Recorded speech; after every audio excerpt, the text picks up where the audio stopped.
county, and they know which counties have reported and which counties have not yet reported. What you're looking at right now are close numbers in Florida. Maybe Biden's, I don't have it up to the second. It changes every second. Maybe Biden's ahead, and you're wondering why. How can Trump win Florida? It's because that panhandle of Florida, that part way in the western part, that little skinny part, that part's all Republican. They haven't reported yet. But to talk about that and many other things, the great Dana Loesch joins me now. Dana, I am so glad you were here because it looks like, in fact, you know what? Just pour cold water all over me right now, Dana. I'm excited. I feel like we're winning. Are we not winning? I got some cool water right here. I got my big giant Texas, I don't say the Eddie word. We don't say that word in my house, but I have my big giant, you have to have this in Texas. It's full of ice water, and I have my straw. Every good Texas woman has one of these things. I am one of those people, Jesse, and it's going to be with you and everybody else. I'm one of those people that doesn't get excited until the ink is dry. Until the ink is dry and the check clears, although there's no check in this particular case. But I'm one of those people. I am a cynic. I'm a natural-born cynic. And so I'm immediately suspicious of everything and everybody. But then, when there's a reason to celebrate, Jesse, I have my speakers ready to go in my backyard with some AC/DC Thunderstruck, and I'm going to run up and down my street. I'm not even joking. That's the Dana Loesch everybody knows and loves. I do have to push back on you on one thing though, the cup. Look, I appreciate you have an icy beverage in there. Those cups are so terribly overrated for hot coffee. It's still 9,000 degrees 3 hours after you pour it in there. For icy beverages, it's fine. Why do you got your coffee in there for 3 hours? What decent American, Jesse, has their coffee in their cup for 3 hours? You know what? You drink it because it's too hot to drink, and you gulp it down. Gulp it down like a man. That's how you got to do it. All right, Dana. Now, Donald Trump is going to win Florida. Right now, even the New York Times is calling it like 94% for Florida. Yes. And I know everybody knows this who watches this show. Since 1964, the president has been the guy who won Florida, except for one time. Only one time. You win Florida, you win. How did we screw this up from here, or how does this go bad from here? Donald Trump has Florida. Biden has the uphill battle. What are we worried about? I mean, we're still looking, Jesse, too, at that Rust Belt. We're still, because remember, let's go back really quickly to 2016. And remember all the states that Trump took. He had Michigan, he had Wisconsin, he had Pennsylvania. These were states he pierced that blue wall that had protected Democrats' electoral chances for so long. And I told people this for 4 years. I said, look, the reason that Trump won the election and that he was able to carry those states, it's not because he has all these newly minted Republican voters. It's because he was able to convince Democrats that he has the best plan going forward for the economy, for jobs, for national security, for trade, for immigration, and they flocked to him. I remember looking at all of the data as it was coming out in 2016, and these were people, they listed the top 3 reasons why they wanted Trump was immigration, it was jobs, and it was trade. Immigration, it was up there in the top 3 every single time. He was able to talk to people and articulate clearly and in soundbite form, ultimately, what his plans were. He's able to do the elevator pitch, and sometimes that's all the time people have for you because everybody's busy, their attention spans are short, and he did it successfully in every single state. He's very good at retail politics. And so the way it can go sideways is if, and this is going to be the measure of the big tent. This is where the true test comes in, Jesse, because Republicans now have that big tent that we have talked about for so long. We have that big tent that we've always said we wanted to get, but we've always had these cowardly politicians that were unable to find that compromise on common ground with, maybe more classical liberals or libertarians. Everyone focused together, came together on common ground, came together on a free economy, open businesses, individual liberties, Second Amendment. And so Trump has to keep it these 4 years. He can still lose it. Again, I'm a cynic, but this year's making me an optimist. He can still lose it depending on how Pennsylvania turns out. And we're looking at that blue wall and we're looking at the Rust Belt. But winning Florida is huge. And by the last projection that I saw it was over 53% Hispanic vote. The Republicans Trump captured over 53% of the Hispanic vote so far that's been tabulated in Florida, which is, do you remember Republicans ever getting that huge of a support from the Hispanic community? I don't even know if Democrats even were able to get that. This is building that big tent. So that to me indicates that Trump has been able to expand and maintain that big tent going forward. So I'm becoming more optimistic as the night goes on, but Pennsylvania is going to be a true test. And everybody needs to look at Pennsylvania and see where the president comes down on that. Now, he took Pennsylvania in last election. It was very narrow. And that's a state that ultimately, I think there's still maybe a couple, the chances get reduced if he's not able to carry Pennsylvania. But having Florida and having Pennsylvania, I think after then I might pour myself a tipple and call it a night almost. Dana, now I understand that I'm talking to the right person when I ask this question because you have more weapons than Fort Bragg. But is this an election about the Second Amendment at all? I understand gun sales have been way up, and I think those Antifa, Black Lives Matter scumbag protests probably ramped that up quite a bit. But I don't know about you. Down in my part of Texas, I haven't seen a single ad from congressional Republicans, Senate Republicans, or Democrats, or the president about guns. I've not seen guns mentioned one time. Is that issue dead right now? I think that the fight, at least for maybe the next 5 years, has been ultimately put to bed, but that doesn't mean that people should be apathetic about it at all. It really did start out that way, didn't it? I mean, I think the election cycle, which really began last year, it really did focus a lot on firearms and the Second Amendment. And Joe Biden saying that Beto O'Rourke would be his gun czar, a guy who said, hell yes, I'm going to take your AR-15s. And we're all like, with what, magic? That didn't really help endear himself to a lot of voters, but especially here you have a month later, he was talking about defunding the police by way of taking money from the police that we give and as a result of our property tax, giving money to police and taking it from them and giving it somewhere else, which is still defunding the police. When you talk about that as your neighborhood security and keeping businesses safe and people see rioting on their televisions, yeah, the whole I'm going to go and take your AR-15s and we're going to crack down on quote unquote assault weapons, that doesn't really go over so well with voters when they're seeing the unrest in the street. And to that point, Jesse, you've had so far over half of this year, and I was looking at some of the numbers that were coming out on this. In 2020, we've already set a record in terms of the background checks. And you can have multiple firearm purchases per background check, but we've already beat the record, and we're only halfway through. We were only halfway through the year when we hit that number. And out of that, the percentage of individuals that are being estimated as new gun owners, it's about 5 million brand new gun owners that have been purchasing firearms and watching all of this unrest and everything else unfold on television. And also, gun owners are gun voters. They vote. People who go and purchase firearms go and vote. People who go and get their concealed carry licenses, they go and vote. And when you have a guy who's simultaneously telling everyone that we're going to defund the police and also say that he's going to ban the most commonly owned semi-automatic rifle, yeah, that really hurts him. It really hurts him in states where they're desperately looking to gain ground, states like Texas and states like Missouri and elsewhere. All right. Well, by the way, I should note that we just got word Florida is officially called for Trump. So there you go. Everything Dana and I were just talking about came to fruition. Dana, not to nerd out on the details, but I did see Joe Biden put out a tweet today on the gun thing about gun manufacturers, I'm coming for you. And beyond the ominous threat portion of that, what does that mean? What can the president do, or does he need Congress too? And what can they do? What can they do to these people? Yeah, that's a really good question. What can he do? When he's talking about going after manufacturers, I mean, we're getting ready to come out, we're trying to come out of a pandemic lockdown and fully achieve and realize an economic recovery. When you have an individual who's running for president talking about going after American businesses that are employing people and creating perfectly legal products, that's incredibly concerning, especially when he would probably have to abuse his authority in order to get certain things to happen. I know that Democrats have been for so long trying to go after gun manufacturers by saying that you should be able to sue them if their products are used in commission of a crime.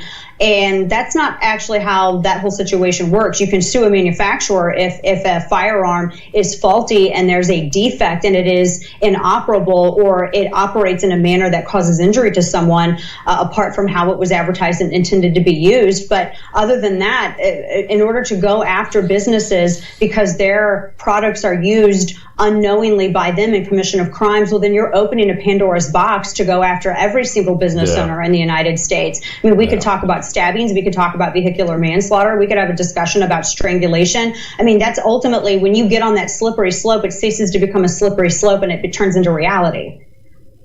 Yeah.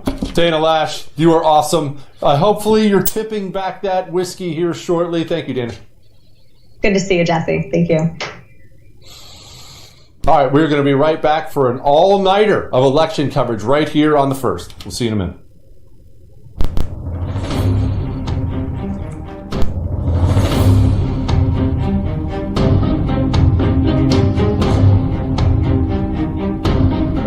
Hey guys, Buck Sexton here. If you love watching my show on The First TV, then make sure you stay connected with us on social media. You can follow us on Facebook, Instagram, Twitter, Parler. You can even watch us on YouTube. Stay connected and stay informed with First TV anywhere and everywhere. We'll see you there. Looking for an email you actually want to read? We've got you covered. Sign up for the Up First newsletter only from The First. Every morning we deliver the day's essential headlines and prepare you for what everyone will be talking about. Plus, you'll also get instant analysis and real facts, helping you cut through the liberal mainstream media spin. Don't wait. Sign up for the Up First newsletter right now at thefirsttv.com.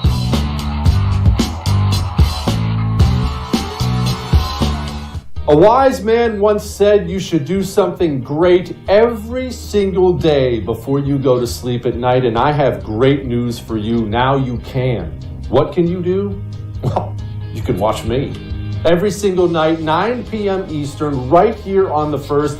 My show, I'm Right, blows you away with incredible wisdom, hilarity, and of course, stunning good looks. You can catch my show, I'm Right, every single night. 9 p.m. Eastern. I'll see you.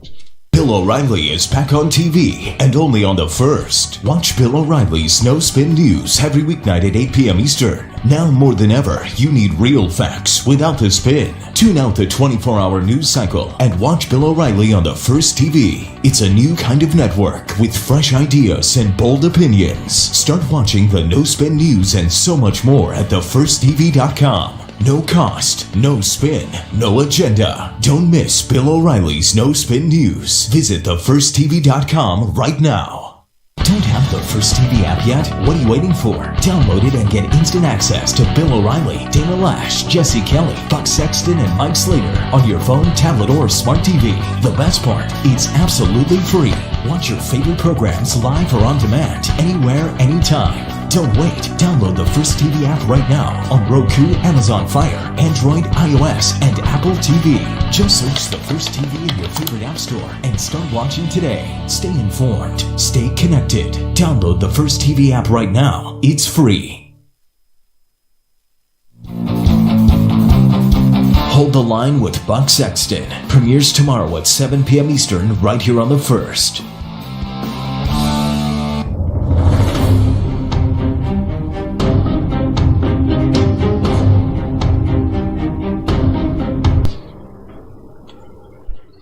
All right, let us begin with a little Senate talk, and let me clarify, as I'm going to clarify all night long.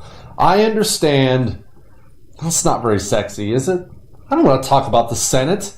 You don't want to talk about the Senate. Talk to me about the big man.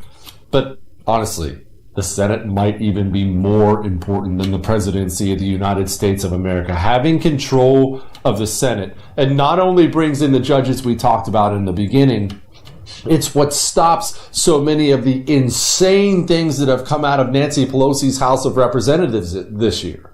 That stuff didn't get to Donald Trump before it was stopped. It was stopped in the Senate. Remember that. Now, let's go over these races briefly. I'm going to give you some names, people you can watch. Let me go through my handy cheat sheet here because I went to community college and I can't memorize all these freaking races. So, Doug Jones and Tommy Tuberville. That is out of Alabama. You remember Doug Jones is a Democrat. A Democrat elected in Alabama. I'm not going to go over why he was elected in Alabama. It was a big old mess last time. But this is a race the Republicans feel like they should have. However, polling's all over the place. Now, I know what you're saying. Well, is it polling all over the place now? Yes, but you never know who to trust.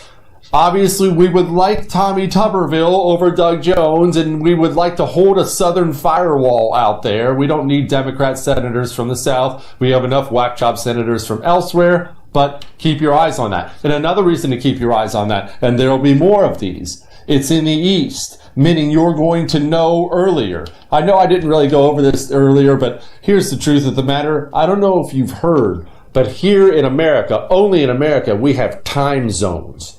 No, I'm not kidding. I'm kidding. There are time zones everywhere. We have time zones here. And obviously the polls close in general in the East first, so we get these results from East to West. Now, that's actually good when it comes to the presidency and the presidential vote, because the eastern states are the ones really that matter the most. We don't have a ton of swing states in the West. We have Nevada. We have Arizona. I'll get to Arizona right about now. We have a whole situation in Arizona. Let's go over the Senate situation at first. We have Mark Kelly. He's a former NASA astronaut against Martha McSally. Martha McSally, who I actually personally ran against once in a primary a long time ago. I won, not to brag, right before I lost the general, but either way, that's another story. But Martha McSally, she's the one who lost to Sinema in the last Senate election. Then there was, a situation where the Arizona GOP had to appoint a senator to fill in. So they appointed the lady who just lost the last election. We're not going to go into that, but they put Martha McSally right back in there again. And now Martha McSally is going up against, again, an astronaut. Now, that may not blow you away. You may think to yourself, well, I don't care. Tell me about his stance on the issues. Astronaut is one of those things. People hear the word astronaut and there's automatically a certain level of respect and patriotism assigned to that word because of the great history of it. What I'm trying to say is I'm trying to prepare you for the possibility of a very, very, very disappointing Senate seat lost in Arizona. And as I talked to you about earlier, 3 or 4 seats. Democrats take 3 or 4 seats, and we've lost the Senate. If we lose any one of these, the others now become critically important. Now, here's something else you need to know about Arizona, and you'll need to know this because I have personal experience with it, and I know how Arizona works. All right, are you ready for some? I'll nerd out with you for just a second. You know what early voting is. Obviously, people, they get their ballot in the mail, they fill out their ballot, and you mail it in. It's not complicated. Early voting is. And then you have election day voting. In Arizona, I don't know why this is. I never looked into it. Maybe it's because people don't really stay there at certain times of year. I don't know. In Arizona, early voting is gigantic. And I mean, bigger than anywhere else I know of. I'm not going to say it's the biggest in the country because I'd be lying. I don't know the intricacies of all 50 states, but in Arizona, it's huge. There are places in Arizona where 2/3 of the people who voted early. Early voting in Arizona, in general, helps Democrats. I ran against Gabrielle Giffords. I'm the one who lost to her right before that horrible shooting. I crushed Gabrielle Giffords on election day.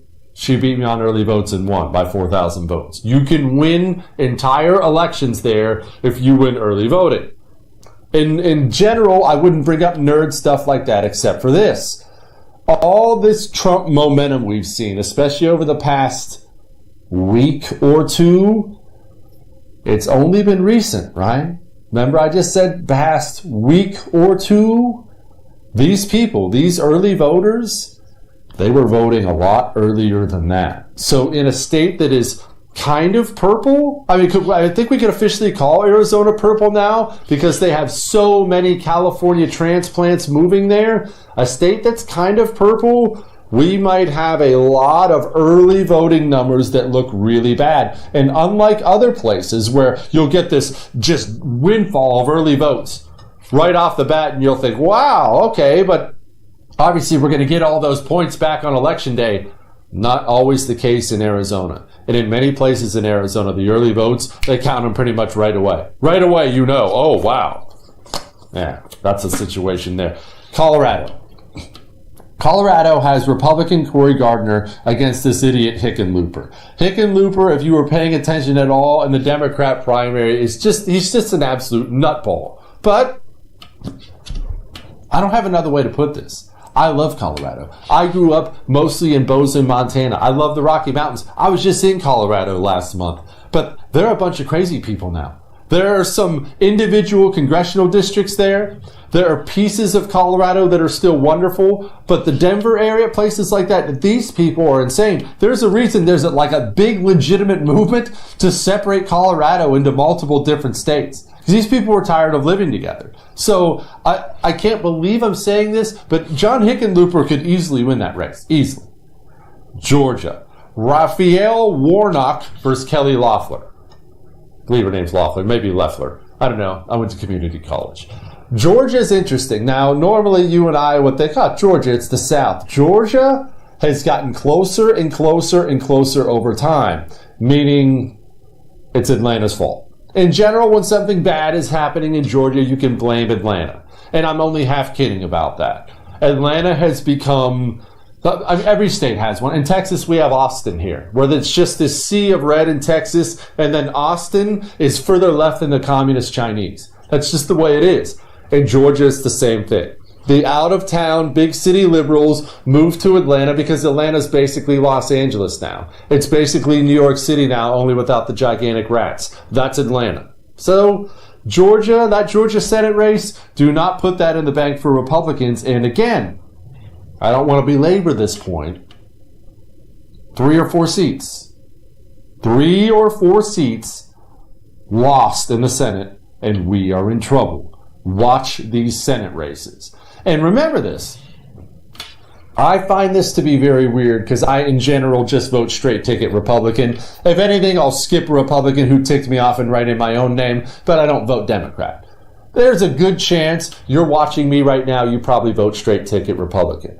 However, in race after race after race, every single election cycle we see, it is not uncommon for people to go in and vote Donald Trump for president and Ralph Warnock for Senate. That sounds insane to me. I can't imagine the thinking that goes into voting Republican president, Democrat senator, but it is fairly common. Just because Trump does well in some place does not mean the local congressman or state or senator is going to do well there. It doesn't mean that. Georgia, again, Jon Ossoff and David Perdue. This Jon Ossoff, you'll remember, he ran in like a special congressional election, and they threw they threw more money at him than anybody had ever seen in a congressional election, and he still lost. We'll see how he can do against Dave Perdue. Teresa Greenfield and Joni Ernst of Iowa. With the way Iowa's going right now, even the poll numbers, which are all skewed Democratic, were all in Trump's corner. I have a hard time believing Joni Ernst loses that. Sarah Gideon and Susan Collins in Maine. Who cares? Susan Collins is worthless. You know what? That's probably not fair. The truth is that Susan Collins, in order to get elected in Maine, constantly has to be half a Democrat. But, I mean, I can say worthless all I want, but is that really true? You saw how she voted on ACB. She's always up in the air on things. You feel like, oh, please just wake up. But better than a Democrat who would have voted no on ACB. So we do need to be rooting for Susan Collins. Sorry, Lord. We need to root for Susan Collins. Montana, Steve Bullock versus Steve Daines. Steve Daines is the Republican up there. Montana's an interesting place. I grew up there. There aren't very many people. And when I say there aren't very many people, I need you to wrap your mind around this. There's one congressman from Montana, and yet, like every other state, they have 2 United States senators. There just aren't a ton of people. It's a huge state. There aren't a ton of people. And it's not what you'd think. It is not blood red. Now, I would assume, having lived there, Montana is very red. There, it's a bunch of cattle ranchers. It's a bunch of hunters. It's a bunch of fishers. Everybody has a gun, and I mean everybody has a gun. I'm sure it's not like this anymore, but when I was in high school, my friends and I, everyone had a gun rack in their vehicle, parked in the high school parking lot with a weapon in it. I'm sure this was the pre-school shooting era, so I'm sure it's not like that anymore, but that was just how we grew up. And so when I left Montana, I wasn't really into politics at all yet. I naturally assumed Montana was going to be hardcore Republican. It's not. Montana's very, very, very purple, maybe even borderline blue. One thing you can't do there is gun grab. You gun grab, gone. But other than that, Now, North Carolina. Tom Tillis and Cal Cunningham. Who knows? But I do know this. North Carolina is a swing state. Keep your eyes all night long on North Carolina, and we'll give you updates as we go along on North Carolina. Finally, South Carolina. Jamie Harrison and Lindsey Graham. We know which way South Carolina is going to go. Every time they try to throw a contender up against Lindsey Graham, because he's on TV all the time and it's easy to hate him, and they'll throw a bunch of money behind him. But the truth of the matter is this: they're not going to elect a Democrat statewide in the state of South Carolina. Not right now. Not going to happen. All right, we will be back with more. Give me a minute.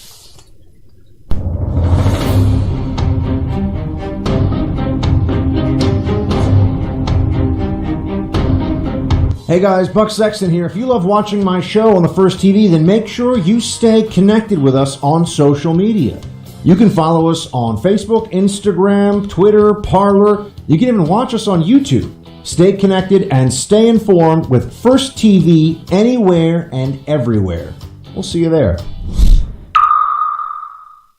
Don't have the First TV app yet? What are you waiting for? Download it and get instant access to Bill O'Reilly, Dana Lash, Jesse Kelly, Buck Sexton, and Mike Slater on your phone, tablet, or smart TV. The best part, it's absolutely free.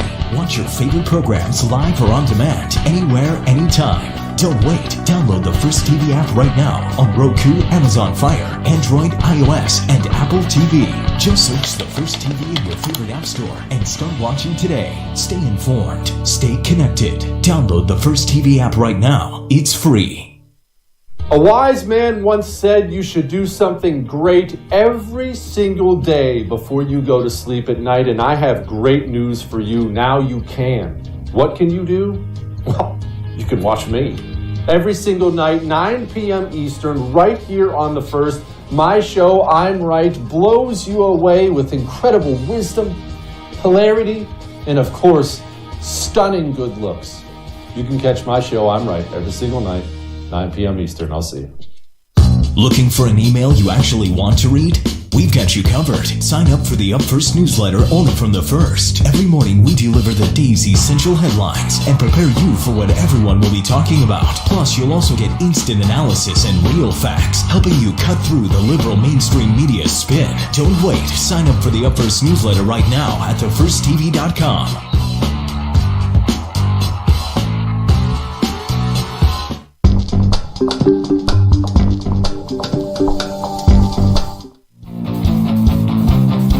Hold the Line with Buck Sexton premieres tomorrow at 7 p.m. Eastern right here on The First.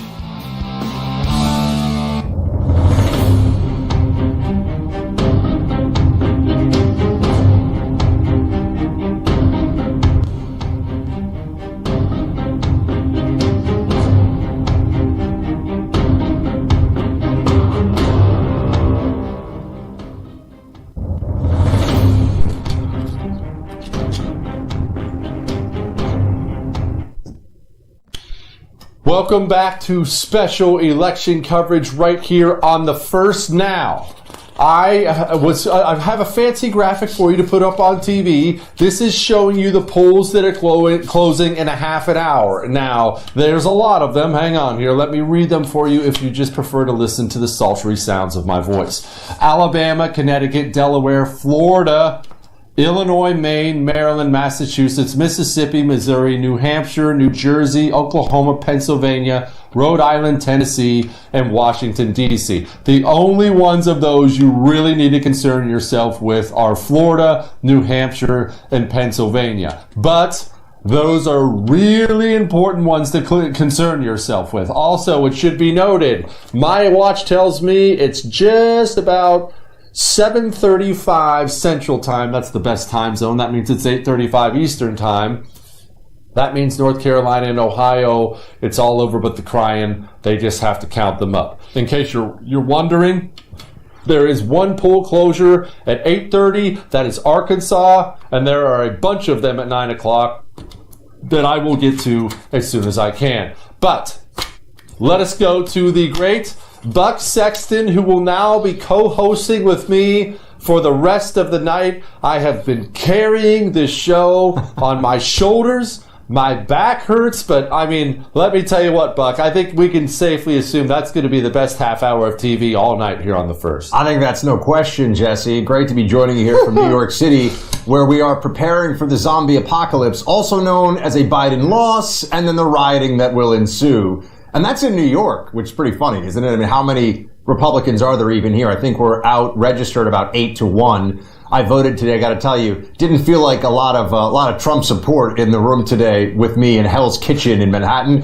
But if you look around, you've got all these boarded up windows and stores prepared for the apocalypse. So it feels right now like the apocalypse for Democrats. It's not nigh, but it's not too far off either, with a big Florida win called for Trump early on. So I'm happy about that. Okay, but by the way, I should do a programming note for all the people out there watching right now. I was originally supposed to be nestled right in beside Buck in New York City. We were supposed to be doing this thing in person tonight. And just so you know, no, I didn't have too much whiskey and sleep in. I mean, I did, but that's another story entirely. I made my flight. I'm sitting on my plane ready to take off, and they said some fluid was leaking, like that's even important. They made us deplane, so now I have to do this remotely from Texas. I'm sorry, Buck, you don't get to be there and feel my aura. He can't hear you. He cannot hear you. Jesse, you're going to have to give me a sec here. Buck just dropped out, therefore that incredible joke I just made just crashed and burned live on national television on election night. I have no doubt that it's going to be a video that is going to be played time and time and time again. Now, all right, Jesse, I'm back. Sorry about that. New York Soros stuff here. They're trying to cut me off. The buck will not be denied. Sorry about that. Oh, I was just saying, look, Buck, can you remember, and I don't like to be myopic. I like to be, full of garbage, but I don't like to be myopic. Yeah.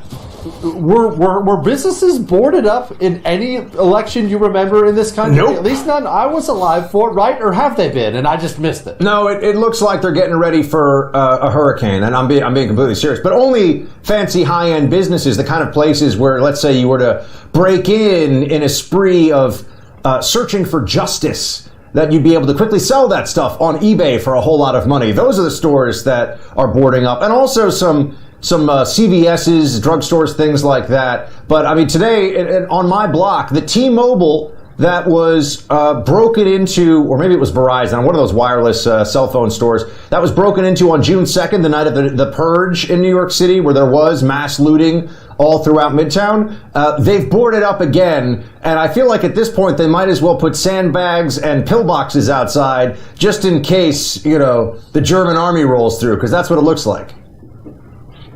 Buck, I know I'm about to ask the stupidest question in the world, but you are actually my good friend, and you will anticipate that anyway. In all seriousness, I'm sure the gun laws are terrible, but is it illegal for a business owner to have a weapon in his store to protect his things? Is that actually against the law in New York City? It just seems like such a no-brainer American thing. It's my store. I'm going to have a weapon. Don't break in here, or I'm going to handle it. No, it's very hard to have a firearm in New York City. You can get a premise permit if you're willing to spend hundreds of dollars, dozens of hours, and wait about 6 months. Although right now I think there's a backlog where it goes well beyond a year. That's for a premise permit, Jesse. If you're going to have that weapon, you need to have it under New York City law with a lockbox, a trigger guard, separate lockbox for the ammunition. So you got a trigger guard, a lockbox, and then ammunition separated by a lockbox. So the good news, What's the point of the weapon? Jesse, obviously, when the burglar comes in, you throw the lockboxes at him because you're going to give him a warning shot with the lockbox. That's how you do it. That's how we roll in New York City. It's how we keep ourselves safe. All right. In all seriousness, it's going to sound like I'm kidding. I'm not. What about like axes and swords and stuff? Is that also a huge no-no? I mean, I'll be honest, Buck. I am going to be the proud owner of this sweet tomahawk soon. And I'm already getting the long face from the wife that I cannot approach someone with that if someone breaks in. I should stick with the gun. I don't know if I want to stick with the gun, Buck. I want to stick with the tomahawk. Well, the tomahawk definitely sends a message, Jesse, right away. So that if you're gonna brandish something, it's up there with like the katana sword and other. You could pull out some of the medieval implements, a mace perhaps. But look, the laws in New York for edged weapons. I can't believe we're talking about this on election night, but you asked, so I'll tell you. They just figured out in the last year that a gravity knife should not be illegal because the laws for that were written in like the 70s. So they were thinking switchblades and things like that. They forgot that a gravity knife is basically a knife. Oh, we got election stuff to talk about. Look at this. President Trump wins West Virginia. That's exciting. Well, all right. So what do we have so far? We have Biden in Virginia. We have Trump winning West Virginia and Florida. And look, I talked to Dana about this earlier, but I really want to know your opinion on it. Everyone knows only one president has ever become president since 1964 without winning Florida. In general, Florida means the presidency. But I don't want to count my chickens, and times are made to change. What's Biden's path from here? Is there an easy path? Is it now very hard? Is it insurmountable? What is it? Biden's path with Florida in the Trump column is going to require some major upsets and running the table in the Midwest. The upsets would be Arizona, which should be Republican, but you got that kind of former McCain contingent out there. There's some GOP out there that's not really helpful to Trump. But Arizona, I'm just saying, but Arizona would be a place they'd have to pick up, and they got to run the table with Minnesota, Michigan, and Wisconsin. If they do that and pick up Pennsylvania, which I think Pennsylvania is going to be the dogfight of the night, even if Trump wins by a decent margin, let's say 50 to 100,000 votes, he's going to have to win by far more than that, or else they won't call it tonight. So unless he's ahead by more than just Pennsylvania, Jesse, I don't know. Do you have like a sleeping bag? We might have to sit here at the decision desk of the first for a few days. We might have to just stay on air. It'll be like one of those experiments where they see how long it takes before people go crazy. Buck, I'm going to tell you what I have here right now, okay? I have a cup of coffee. I have a cup of water to go with my cup of coffee, just so nobody thinks these are two different cups. I also have a cup of queso. This is no joke. This is actual queso. Whenever you want to see that, I eat chips and queso in the break, and I am just about ready to send my production assistant to the store to buy something good like Jim Beam or something like that in case Trump wins it tonight. I'll stay here all the rest of my life with coffee, water, queso, and Jim Beam. I'm ready for the long run. I'm pretty sure if you were stranded on a desert island and you just had that amount of queso there, based on the caloric content alone, you could last at least 30 to 60 days. That's all I need. All I need is that and ammo, Buck. Oh, by the way, I don't want to nerd out for everybody again, but we have a long night. I can tell stories if we want to tell stories. Do you remember this? We were talking about the axes and swords, and it made me think of something. And I know I'm going to screw parts of this story up, but the part of the story I love was there was a dude out there. And when I described you what he was into, everybody's going to know exactly what he looks like. He ended up being like a heavy-set guy with a beard and wears like beanie caps. And he had a roommate who was a woman. Only the dude, it turns out, was one of these guys who does actual medieval sword and axe fighting, like role-playing on the weekends as a hobby. He does only, these guys are hardcore. They pad up and they go at it. And some dude broke in his apartment when she was there to attack her, and he attacked the dude with an axe and sent him to the hospital. Do you remember this story at all? This was like 6 months ago. It's my favorite story ever. I don't, but it sounds about right. So I got to defer to your knowledge of this particular news item. But I would tell you that there are medieval reenactors on the weekends, and then there are also people who are trying to bring back two-handed sword fighting as a sport, which is it's like fencing, but with more facial hair and testosterone.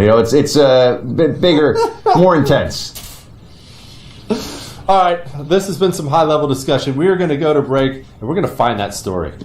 Hang on.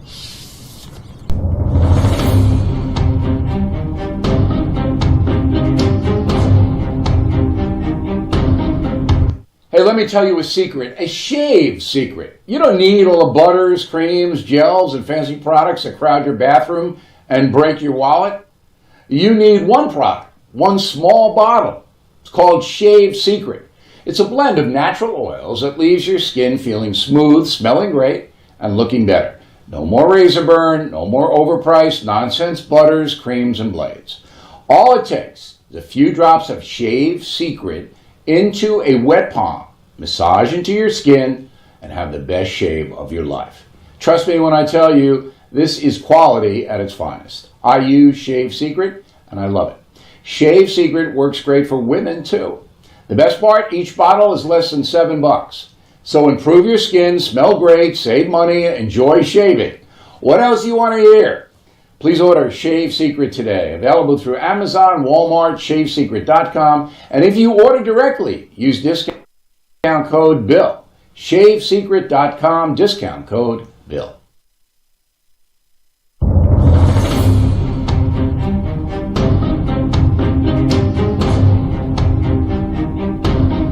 Hey guys, Dana Lash here, reminding you to download the First TV app right now. With the First TV app, you can watch my show, The Dana Show, live or on demand, anywhere, anytime. The First TV app is available on iOS, Android, Amazon, Fire, Roku, and now Apple TV. Just search for the First TV app in your favorite app store and download it today. Don't have the First TV app yet? What are you waiting for? Download it and get instant access to Bill O'Reilly, Dana Lash, Jesse Kelly, Buck Sexton, and Mike Slater on your phone, tablet, or smart TV. The best part, it's absolutely free. Watch your favorite programs live or on demand, anywhere, anytime. Don't wait. Download the First TV app right now on Roku, Amazon Fire, Android, iOS, and Apple TV. Just search the First TV in your favorite app store and start watching today. Stay informed. Stay connected. Download the First TV app right now. It's free. A wise man once said you should do something great every single day before you go to sleep at night, and I have great news for you. Now you can. What can you do? Well, you can watch me. Every single night, 9 p.m. Eastern, right here on The First. My show, I'm Right, blows you away with incredible wisdom, hilarity, and of course, stunning good looks. You can catch my show, I'm Right, every single night, 9 p.m. Eastern. I'll see you.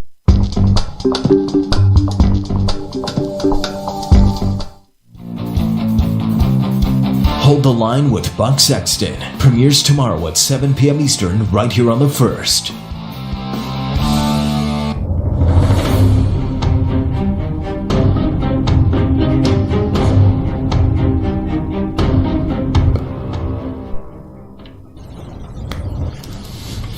Welcome back to our special coverage of the election 2020. Are we going with that as a name? We always have to name these things. Decision 2020 or Election 2020. It has to be something that sounds extremely dramatic just to make sure all the viewers are as stressed out as humanly possible. And with that in mind, let us bring in Tiana Lowe on game night. I am having the time of my life. Tiana, you are on the air now with the great me and also Buck Sexton. Please tell me you're having fun. Hello, Jesse, and hello, Buck. And yeah, I mean, this is a bit like our Super Bowl, right? So we should have a little bit of fun with it, no matter which way it goes. So yes, I'm enjoying myself. Is that modern art behind your head, Tiana, supposed to like represent the inability of humanity to come to terms with its greatest demons, or is it just what Joe Biden finger painted last night and nobody wants to talk about it? Yeah, I think it's something that he did, with the pudding cup after dinner. With the blanket across his knees, feeding the ducks, indeed. Yes, indeed. Sorry, Jesse was asking you re-election questions. But Tiana, I got a re-election question for you. At this stage of the night, how are we feeling about Florida and Georgia going red-ish? Not yet determined for Georgia, but trending that way. So we knew that the three states that we were going to get tonight that were true bellwethers, true nail biters, are going to be Georgia, North Carolina, and Florida. The fact that Florida is one of the first being called is pretty monumental. And especially if you look at the exit polling in Georgia, we know it's not just Cuban Americans making it so Biden vastly underperforms Miami-Dade County in comparison to Clinton. In Georgia, we see Trump gained 10 points among Latinos in comparison to 2016. That is a demographic shift. Okay, why? That's going to be the question everybody asks because, look, I have my own theories on it. I actually think it has a lot to do with race and how, but I'll go into that in a minute. Why? Because the outsider in general would look at that and say, I thought Trump was Mr. Build the Wall, Mexicans are rapists type thing. How could he be gaining with Hispanics? So why is he gaining with Hispanics? For starters, legal Hispanic immigrants don't have a problem with being tough on illegal immigration. I think that him dialing back the rhetoric about let's just, the Mexicans are not bringing their best, that was not very helpful. But, Trump was the one trying to say, I want to make a deal where we legalize all of the DACA recipients in exchange for a fairer immigration system that isn't so lottery-based. That was something that Trump wanted to do, and it was Pelosi that pulled the Lucy pulling the football from Charlie Brown time and time again whenever they came to the DACA legalization for the wall deal. But primarily, I think it just comes down to the economy. Prior to the pandemic, it was minorities and women who saw the greatest gains in their wages. You had the lowest Black unemployment in decades. And that was on top of the fact that you saw the lowest unemployment overall in half a century. And ultimately, voters vote with their pocketbooks.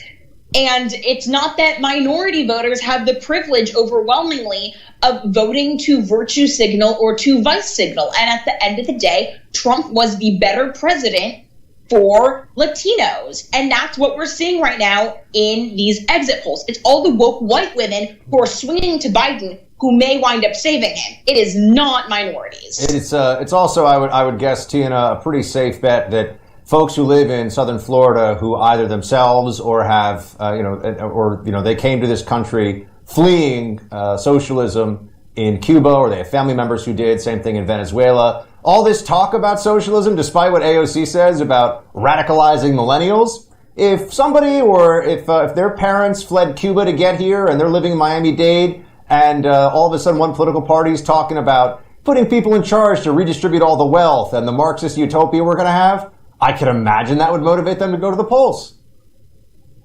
Absolutely. I mean, Democrats are very lucky that Biden was the candidate because as I was reiterating in February of this year, Biden is the only person who stood a chance against Trump. Simply because when you compared the Bernie versus Biden polling in Florida against Trump and head-to-head polling back in February, Biden was the only one who stood a chance. So it is remarkable that Biden is able to put Kamala Harris, who endorsed a Green New Deal that would effectively nationalize 40% of the American economy on his ticket, and he still has a fight of a chance. Really, I mean, if we look at this in a broader perspective, let's ignore the pandemic for just a second. Trump is the incumbent president who is presiding over a peacetime economy with the first real wage growth in a decade, with landmark unemployment and no new wars. That is a massive advantage. The fact that Biden did this well has in large part to do with, yes, media bias, but also a pandemic that highlighted Trump's temperament over his policy successes. Yeah, I would put but it still... No, go ahead. It still doesn't erase the fact that even if Biden is trying to hold the wall and say that he is a moderate, the rest of his party is not, and voters know that. And if you had a Cuban grandfather immigrant who described what communism was like, you will not vote for that again. Certainly hope not. Okay, so here's what I'm unclear on when it comes to the Hispanic thing, and I'm starting to dwell on that. But look, I'm a border hawk freak. And I understand you guys may not be, I don't really care, but I am. And it sounds to me like Trump made, or in your opinion, Trump made, the devil's bargain, the same kind of thing George Bush used to do. The border hawks like me could never vote for somebody like Joe Biden because I know what he means. But Trump can kind of halfway at least attempt to hand out amnesty anyway and get the votes he needs. So it sounds like, once again, that's the smart play electorally, and you're not really ever going to get border hawk policies. Well, one of the issues with the Gang of Eight deal back during the Obama administration and the fears about that Republicans like Marco Rubio were selling out, it was that what was the real concession? Could you depend on having a promise of enhanced border security 5 years down the line, whereas a wall presented a physical promise that you can't just uproot out of the ground, right? With Trump, I don't think anyone has a problem with the idea of legalizing existing DACA recipients who either are in the military or have a job, people have proven they aren't quote-unquote rapists and murderers, if you get lasting change. And the best thing that Trump did for immigration, no one really talks about it. It was changing the rules that we have, not just with the southern border, but with the northern triangle, to ensure that the immigrants from El Salvador, the immigrants from Nicaragua, couldn't just come and claim amnesty status after they were already in Mexico. When you are a refugee, when you're claiming actual asylum, you do not get to pick and choose which country you claim asylum in. However, Mexico never abided by that and said they allow these immigrants from the Northern Triangle to cruise through Mexico and then want to shack up in America. They get to America, they have their first hearing, and then they're let free, catch and release. Trump said no. And if we just maintain that, the wall isn't even what we need. We can legalize all the DACA immigrants and have them, as they already have sort of proven, they exist in the American framework. They have jobs, they pay taxes. The real key is making it so that way you can't just put a foot on American soil, claim refugee status, and go free. But I'm from California, and I've seen what the result of that is. Yeah, the result is it's a blue state. So how does that change? I guess we don't need to go off on a huge immigration debate. How does that change with these DACA numbers? I'm okay. Like you said, someone's in the military or something like that. That's fine. But how many people are we talking about here? Because the concern is always demographics. Because even though Trump is doing better with Hispanics, if Trump doesn't have 51%, then if we legalize a whole bunch of them, that in general is not going to look good for the future of Republican politics. California proved they're not going to get amnesty and go, well, I guess I'm a Republican now. That didn't work out very well.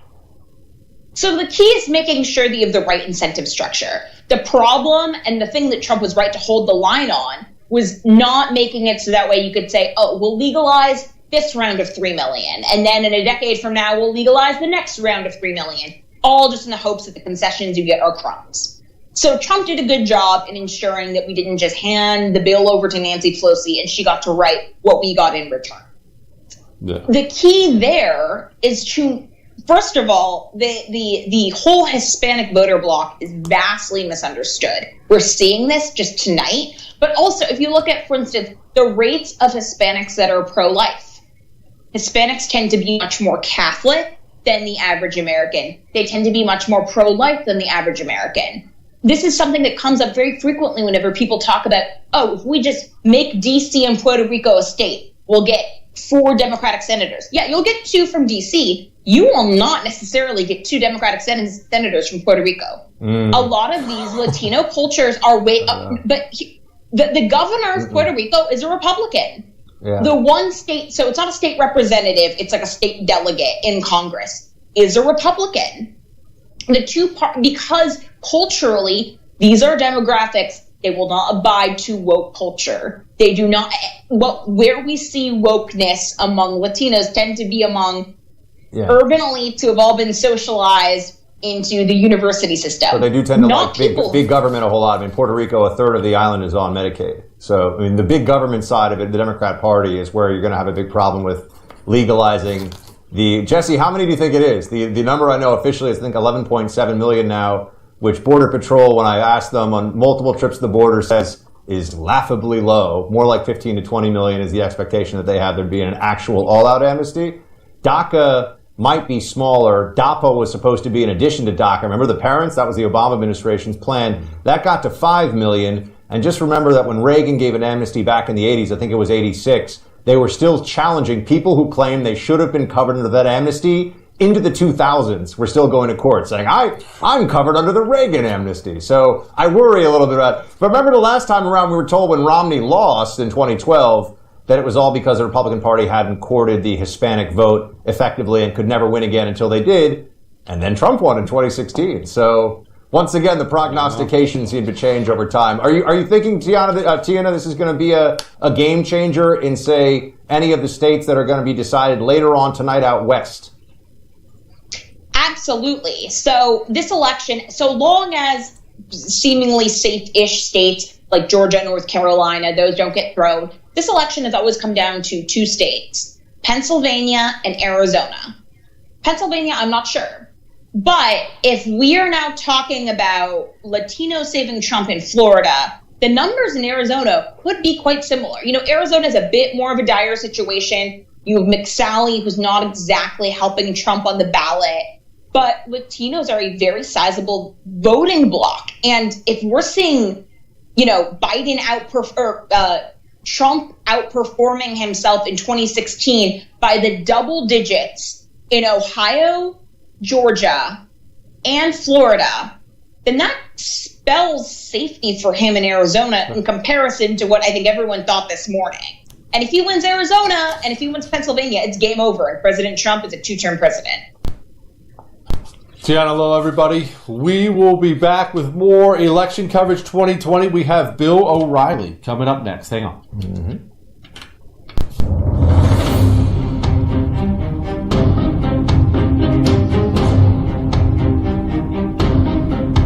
Investors seeking steady cash flow, ready to diversify?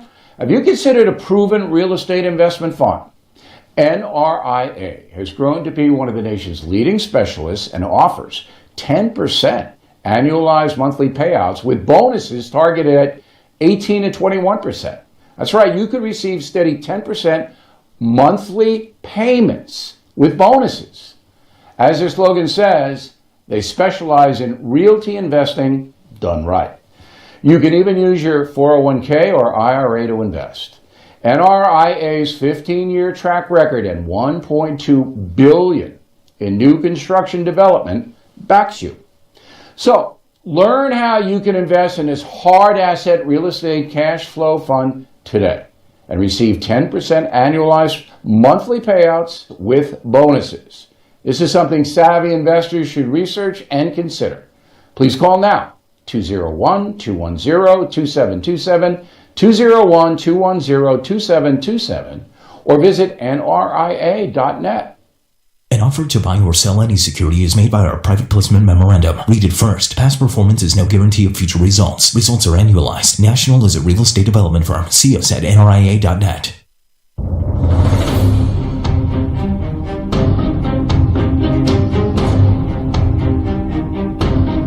Hey guys, Dana Lash here reminding you to download the First TV app right now. With the First TV app, you can watch my show, The Dana Show, live or on demand anywhere, anytime. The First TV app is available on iOS, Android, Amazon, Fire, Roku, and now Apple TV. Just search for the First TV app in your favorite app store and download it today.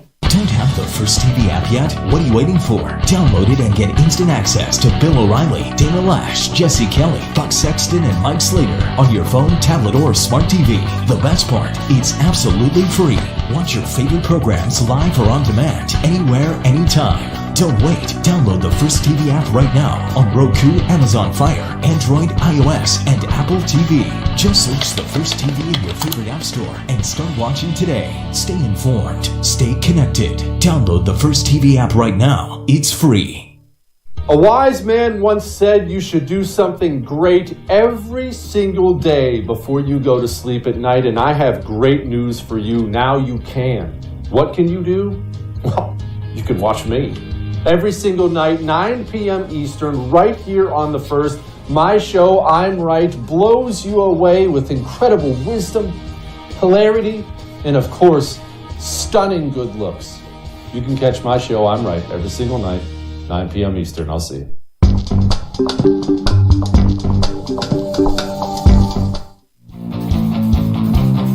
Hold the Line with Buck Sexton premieres tomorrow at 7 p.m. Eastern, right here on The First.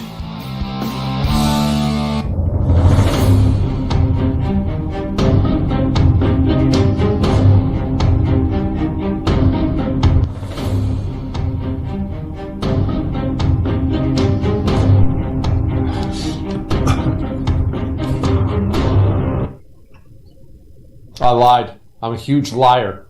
I said Virginia was going for Biden, and then I started getting word they might rescind it for Biden, And then I got word that that's not true, and now I'm getting word that it might be true. Buck, before we go to Dana last year, what is happening in Virginia? I thought Virginia was officially lost.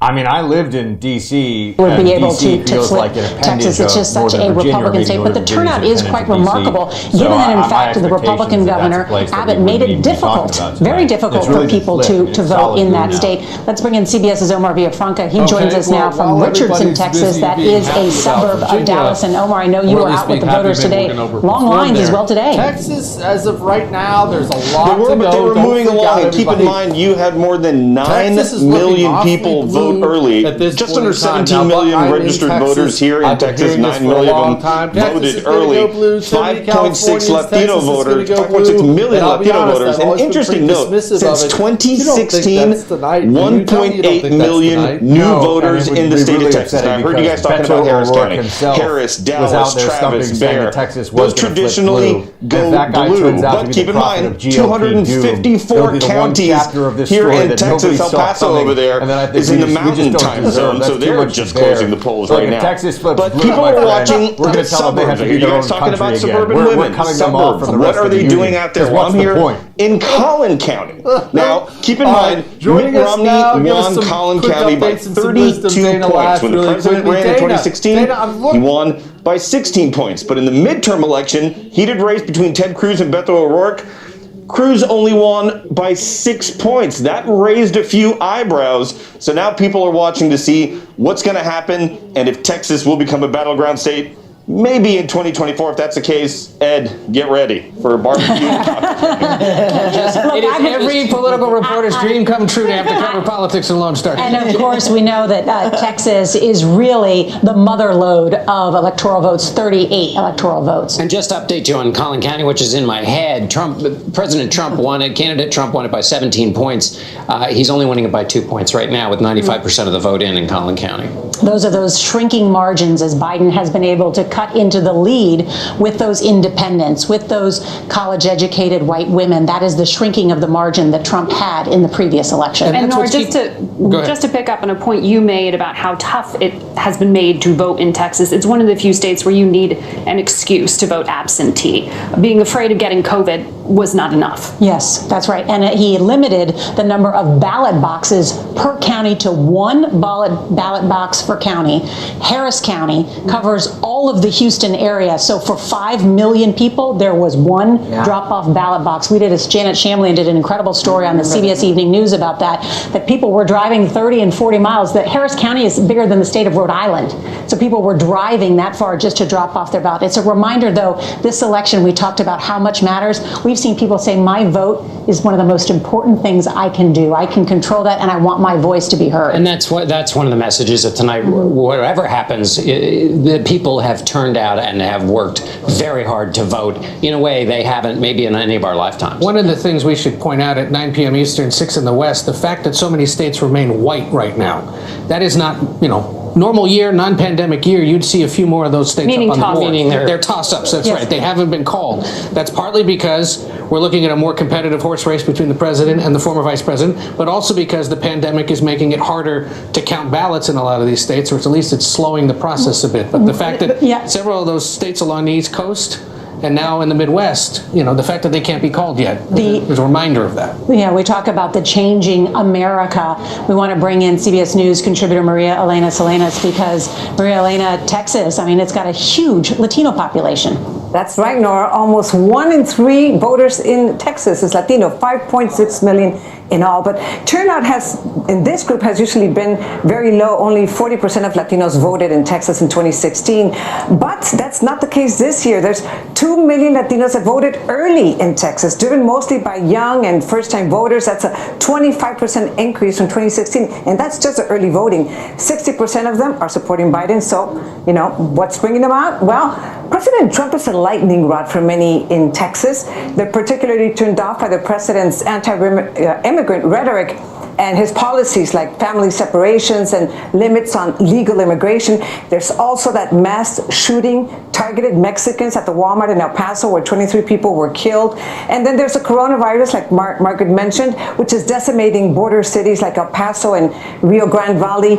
El Paso is in a state of emergency right now with morgues running out of space. So as far as Texas, Latinos who support the president, the biggest issues for them are law and order and the economy. So if Texas does turn blue, if it does, let's see if the Latino vote has something to do with that. All right, Maria Elena Salinas, thank you. And CBS News projects at this hour that President Trump has won the state of Arkansas. Also, CBS News projects Joe Biden has won the state of New Jersey. Coming up, Major Garrett has new details on those independent voters and a big change from 2016. You're watching CBS News 2020, America Decides.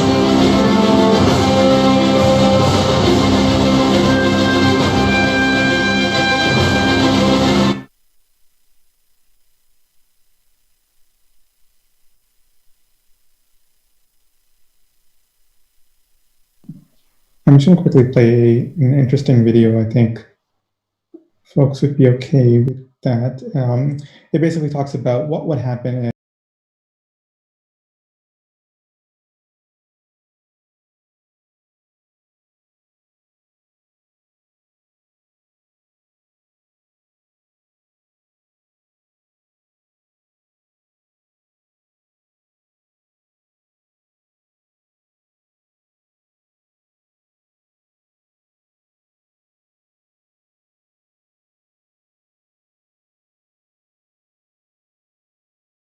or door to door. I'll tell you, one of the things that the Koch brothers got a lot of flack for, and I know that the Koch brothers and Trump were not exactly on the best of terms in 2016 and now, but back in 2010, when the Tea Party gave, and I will reemphasize this, the Tea Party gave the House to Republicans. It was the Tea Party that was out in the street going door to door, phone banking, pressing the flesh, doing everything that they could to touch hearts and minds and persuade people to support, vote, and to vote against nationalized health care. But you had Americans for Prosperity, which was people who were capitalists, they made money, and they wanted to help other individuals and magnify and intensify their efforts and their votes.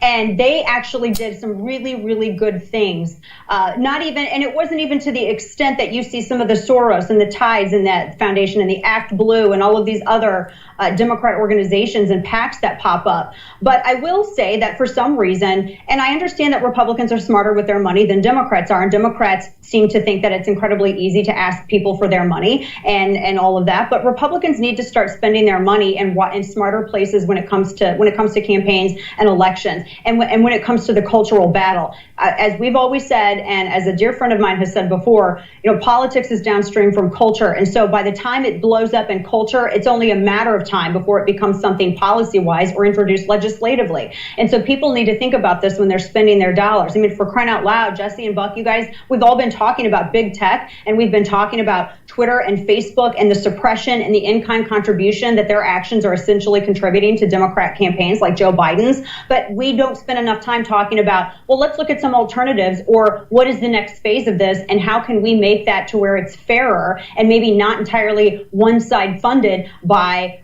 cultural Marxists. And that should be the conversation that we have after this election. And two quick things, if I can add, because I'm talking quickly because I'm full You're of thoughts. Fuego, Dana. Let it rip. We want to hear it. So two things that we need to discuss after tonight. First off, the Republican Party has changed irrevocably, and this is not going to get acknowledged by the New York Times, nor will it be acknowledged by CNN or MSNBC. The electorate has changed, and the Republican Party is the big tent. Jesse, you and I talked about this the last time I joined you just an hour ago. It is the big tent that we have fought for and have realized, and it's finally happening. When you have 53% of Hispanic Americans in Florida that are going Republican, when you have more Black Americans than ever that are going Republican, even leaving the Democrat Party, all ages, all faiths, coming from all walks of life, because we realize that our 80% friend is not our 20% enemy. Republicans need to work that to their advantage. No matter what happens tonight, we need to capitalize on that. That's first and foremost. And the second thing is, I hope that the polling industry goes out of business, and I hope all of those grifters lose their jobs. Jesse, I don't know about you. Dana made me feel better. Dana made me feel a lot better. Yeah, I feel like the country's going to be okay all of a sudden. We're talking about Texas flipping, and Dana's like, actually, psych, not happening. Dana Lash, everybody. Thanks, Dana. Thank you so much, Dana. Appreciate you. We'll talk to you again soon. We are now going to the great Bill O'Reilly. Bill, please slap us around here and get us recentered. Are we winning? Are we losing? I saw Trump win Florida, and I automatically thought, oh, okay, well, we won it. It's over. Now I'm looking at a map that has Texas blue, and I'm freaking out. What's happening, Bill? Well, Biden's outperforming Hillary Clinton. That's the headline at 9:20 Eastern Time. There's no doubt about that. The Republicans are having a hard time in North Carolina, Ohio. Pennsylvania, you don't know yet because of this crazy mail-in voting thing. All the mail-in votes were counted first in many states, and they were heavily weighted toward Biden. So that's what happened in Florida and other states. So in the beginning, it looked like a landslide for Biden. Then he winds up losing. The White House is tentative. I mean, there's no celebrating going on there. Ohio is big. Texas, in the end, will go for Trump, I believe. I haven't been wrong yet on my East Coast predictions. Every one of them that we did last night on the No Spin News has come to fruition. Although I did say that North Carolina would go to Trump, and it still may. But it's very, very close in that state. So I think the two headlines right now, and I'll be back in about an hour, and the headlines are going to change, are number one, that Biden's outperforming Hillary Clinton. There's no doubt about that. And number two, that liberalism in America has taken root. Because if you're going to vote for the Democratic ticket, you're basically throwing moderation away. They're not a moderate ticket. It's not a moderate party. Now, a lot of people don't know that. They don't pay attention. They're not smart enough to grasp it. But enough people are.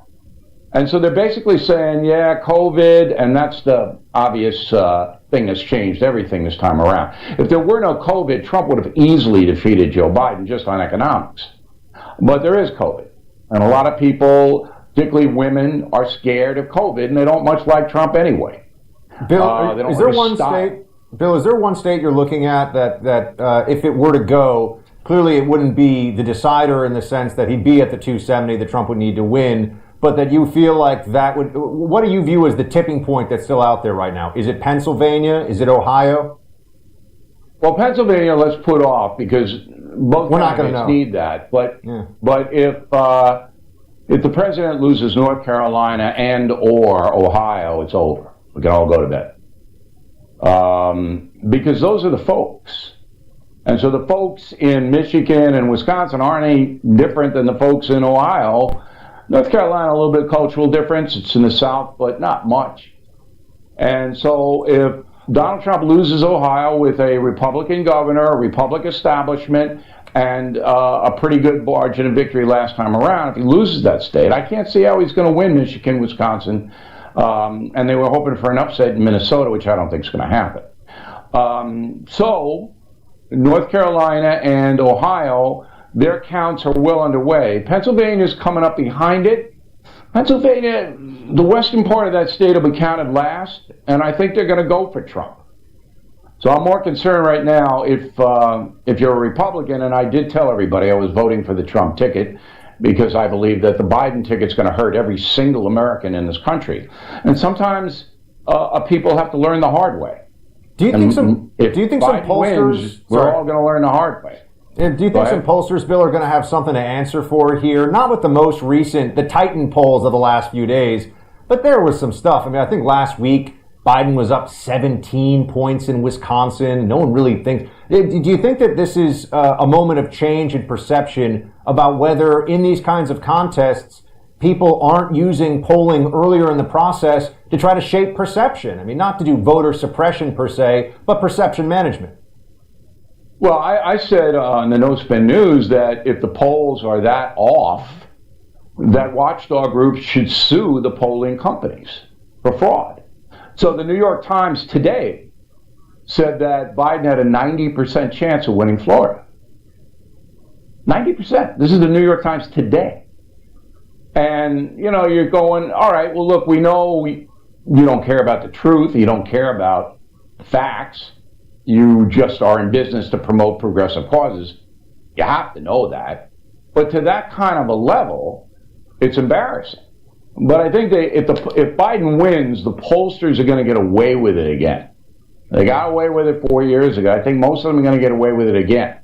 And unfortunate, because I don't think most of them are honest. I think they take the money from the corporate masters. The universities do their polling to basically please the deans and the people in charge, and they're not telling you the truth. Bill, what is North Carolina? I don't think people realize how huge North Carolina is. Pennsylvania's 20 electoral college votes. Ohio is 18, and these are viewed as the hugest states. North Carolina is 15. That's gigantic. What are they? Are they old people, young people, black, white, Hispanic? What is North Carolina? Well, the problem in North Carolina is that everybody's fleeing New York and New Jersey and some of the New England states. They're either going to Florida or North Carolina. So you've had this enormous influx of liberal people down, and that's what happened to Arizona and Nevada from California. So North Carolina, the traditional people who live there are being overwhelmed by new people coming from the north and foreign nationals who go to North Carolina in the big cities like Charlotte and Durham to work in the service industries. So the combination has strengthened the Democratic Party. They control the state government there, Democrats. And I was hoping that Tillis would win the Senate seat there. He still might. It's close. But North Carolina is not what it used to be as far as the demographics are concerned. But the message in North Carolina is these are working people. And they're buying into the fact that the new Democratic administration isn't going to tax them up to here. I just don't understand that. Because you got to know what's coming. Your wallet's going to be a lot lighter if Biden wins tonight. Now, Bill, I know this is kind of a secondary... Sorry, but Jesse, go ahead. No, go ahead. No, I want you to psychologize that for me, because it is about enough to make me want to strangle somebody. I mean, we're seeing it happen here in Texas. We see it happen over and over again of people leaving their state where Democrats have turned it into a hellhole and still voting for Democrats. Is this just that people don't take personal accountability ever thing? How do you leave? How do you flee California and go to Texas and think, I'm going to vote for a Democrat again? Are you a moron? I don't understand that way of thinking at all. Well, zealotry and ideology are very deeply ingrained in people. That's number one. And number two, people don't want to admit they made a mistake. All right, so they don't want to admit, well, my whole life I've been left, and left screwed up L.A., San Francisco, and the entire state of California, so I'm getting the hell out of here, go to Texas where I can make a lot more money. But I'm still a liberal. I still want the underdog to get, all the advantages, and that's what liberalism basically is, to elevate people who don't have as much as most Americans have. That's what liberalism is, getting the underdog a leg up, all right? So it's not a matter of thinking rationally. It's all emotion. That's what this election's all about. That's why I brought COVID in. So people are going, well, I don't really like Trump's style. He tweets. He's crude. And then COVID, he didn't do anything about it. And I'm going, well, look what's going on in Europe. Could anybody do anything about COVID? And the answer is no. But that's rational, right? And what you see is many, many people, perhaps most in America, voting on emotion. Both ways. Conservatives vote emotion too. Bill, I've seen a couple of stories that are playing out tonight, and I know this is a bit secondary because we're still waiting to see some of these big states, how they shake out, and also obviously who's going to win, control the Senate as well as the presidency. But money in politics. There's just two stories that jumped out early at me. I wanted your take on it. We always hear from the left about how money controls things. There's dark money in politics, outside money because of Citizens United. They always, and then they throw tremendous amounts of money at things, like, for example, trying to beat Mitch McConnell, or as Jesse likes to call him, Cocaine Mitch, in Kentucky. I think they spent $75 million in that Senate race, and Mitch McConnell still won. Mike Bloomberg, just because he felt like it, it's a rounding error for him, I guess, spending $100 million in Florida, looks like Trump has got that one in the bag. Are we ever going to stop hearing about how somehow Republicans have secret money piles that win them elections and how that's all that matters? Or is this just a talking point that won't die? Well, Lindsey Graham's going to win in South Carolina. So the money stuff is, it's important to get people recognition. If you have a lot of money, then people can find out who you are quicker. But I don't think that's the big story in this election tonight. I think the corrupt media does so much damage to the conservative movement in America by just lying about it. And I feel bad for Donald Trump. I mean, I wrote a history book on him, and I've known him for more than 30 years. And what he went through with them ginning up this Russian collusion bull and the impeachment thing was just disgraceful. I feel bad for the man, but I didn't think that he reacted in a way that helped him many times. That he was involved with petty feuds. He got too over the top. And women are going to be the ones that defeat Trump. If he loses tonight, he'll win the man vote, the male vote. But I know he's going to lose the women vote, but I don't know by how much. But that will tell the tale. And when I speak to the president, I always say, look, if you show a little vulnerability and you soften it up a little, that's going to help you. I know you're a warrior and you have to be. I understand that. But just once in a while. And he didn't do it. Can he do it, Bill? I mean, I feel like Donald Trump he's at the point. Well, he's in his 70s. He's a billionaire. He's president of the United States of America. I mean, when you reach that level of success, maybe you don't even listen to Bill O'Reilly when he tells you to do something. Maybe you think, I'm fine. Obviously does it. He obviously does it. I gave him the best line, and I would do this for any president, by the way. I interviewed 7 of them, and when a president calls me up and asks me a question, I answer it. So before the first debate, and I'm saying this for the first time publicly on the first, he called me up, we were discussing the debate, and I said, I'm going to give you a line, write it down. If you use it, it's going to be a big thing. And the line was this. He turns to the former vice president on the stage and says, if you were a professional athlete, would you kneel during the national anthem? That was it. Now, Biden would not know how to answer that question. Okay. He'd have a committee. He'd hold a committee, Bill. It's a simple question, and that would have dominated. That question would have dominated that debate. Would have taken all this sting away from him, from Trump. He'd hold a committee of experts to bring in to look at the constitutionality of kneeling, just like packing the Supreme Court. He'd avoid the answer in the silliest possible way. You're absolutely right. He wouldn't be able to give that answer, which is also why he wouldn't give a real answer on the Supreme Court. I don't know why he wouldn't take. By the way, this is much simpler than the Supreme Court. Yeah, and everybody in the world would be leaning in to say, and if he says yes, I would kneel, all traditional vote goes. If he says no, I would not, then his far left base cracks. Well, it seems pretty clear early on here, Bill, that the black vote specifically the black vote for Joe Biden is a huge force. I mean, Jesse was talking about North Carolina before. I mean, that's a state where the black vote carries a tremendous amount of weight. And if it goes to Biden, and it looks very tight right now, obviously, it's less than 1 percentage point difference between the two, there's no question you're going to see black vote and black turnout in North Carolina specifically as a difference maker there. Well, listen, Donald Trump did a good job for minority people in the United States economically. There's no doubt he did. And if the African American community, I don't know. I can't tell you why they vote. I know the propaganda and the peer pressure is enormous in African American communities. Enormous. So if you're a black person and you say, I'm going to vote for Trump, you're going to get heat. You're going to get heat. All right? I don't know how much that enters into it. We'll see the final demographics tomorrow. But you're right. North Carolina is a sizable African-American population, and if they had gone for Trump to the tune of 15%, he wouldn't be struggling in that state right now. Yeah.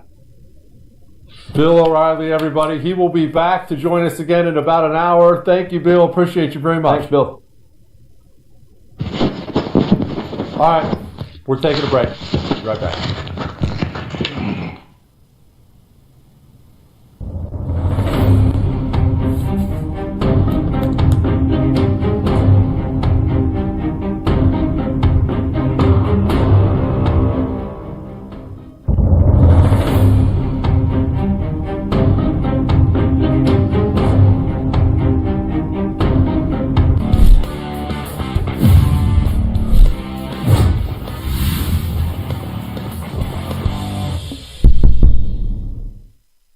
everyone, it's Madison Giussiotto. Happy Election Day. I know many of you have already voted. Many people are going out to vote right now as we speak. As crazy as it is, there are still some undecided voters out there. A lot of them that I've met on the campaign trail ask me, why should I vote for President Trump? And I really think there's a stark difference this year between the two candidates. We have a difference when it comes to energy policy. We have a difference when it comes to healthcare policy. We have a difference when it comes to economic policy. We've seen the past 4 years under President Trump, obviously the coronavirus having a hindrance on the economy, but we saw incredible economic growth.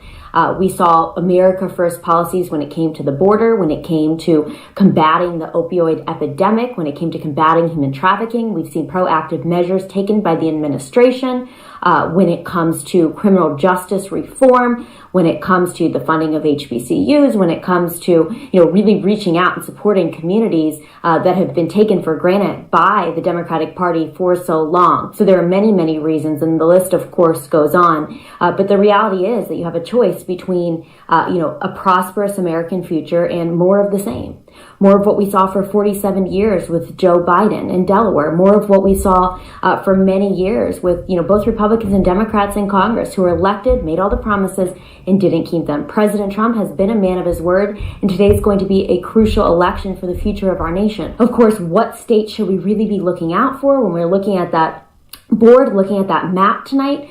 Pennsylvania is going to be a huge and critical state in this election. It's going to be one, obviously, that the president definitely wants to maintain. He won that state in 2016 against, the odds. Many people said he wasn't going to win. They said Hillary Clinton was up in the polls. President Trump took Pennsylvania in 2016. I think he may take Pennsylvania again tonight. We're going to be looking at Michigan. We're going to be looking at Wisconsin. And of course, we're going to be looking at North Carolina. This is a state that many saw as a stronghold for the president. I think he will win North Carolina, but this is a closer and tighter race than expected. The president, I think, is sure to take Ohio. He's going to take Florida, and another toss-up state to look for is Arizona. So keep an eye on many of those swing states, and, happy Election Day, everybody.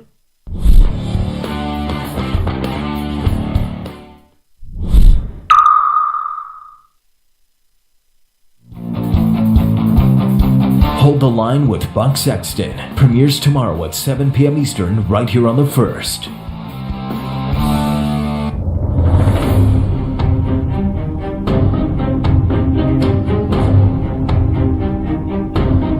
Bill O'Reilly is back on TV and only on The First. Watch Bill O'Reilly's No Spin News every weeknight at 8 p.m. Eastern. Now more than ever, you need real facts without the spin. Bill O'Reilly's No Spin News tonight at 8 p.m. Eastern, right here on The First. Looking for an email you actually want to read? We've got you covered. Sign up for the Up First newsletter only from The First. Every morning we deliver the day's essential headlines and prepare you for what everyone will be talking about. Plus, you'll also get instant analysis and real facts, helping you cut through the liberal mainstream media spin. Don't wait. Sign up for the Up First newsletter right now at thefirsttv.com.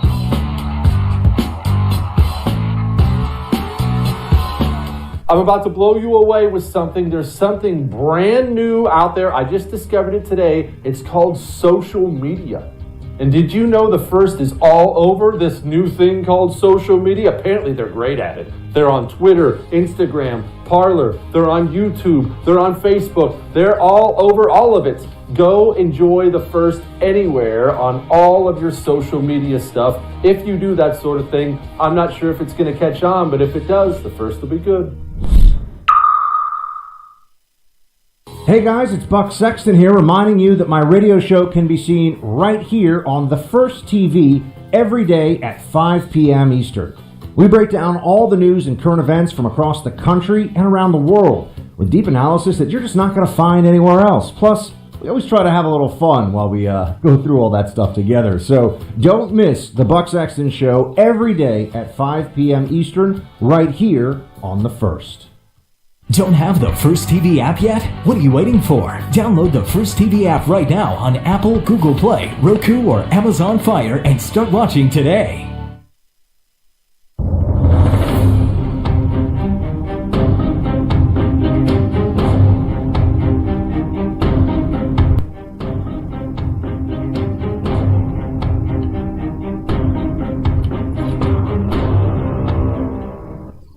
Well, Buck, I'll be honest with you. Going into the night, obviously, you and I talked. I was excited. I was feeling strong for Trump, but I was feeling like, what if we're not going to get results? What if this whole thing's going to be a huge loser for us?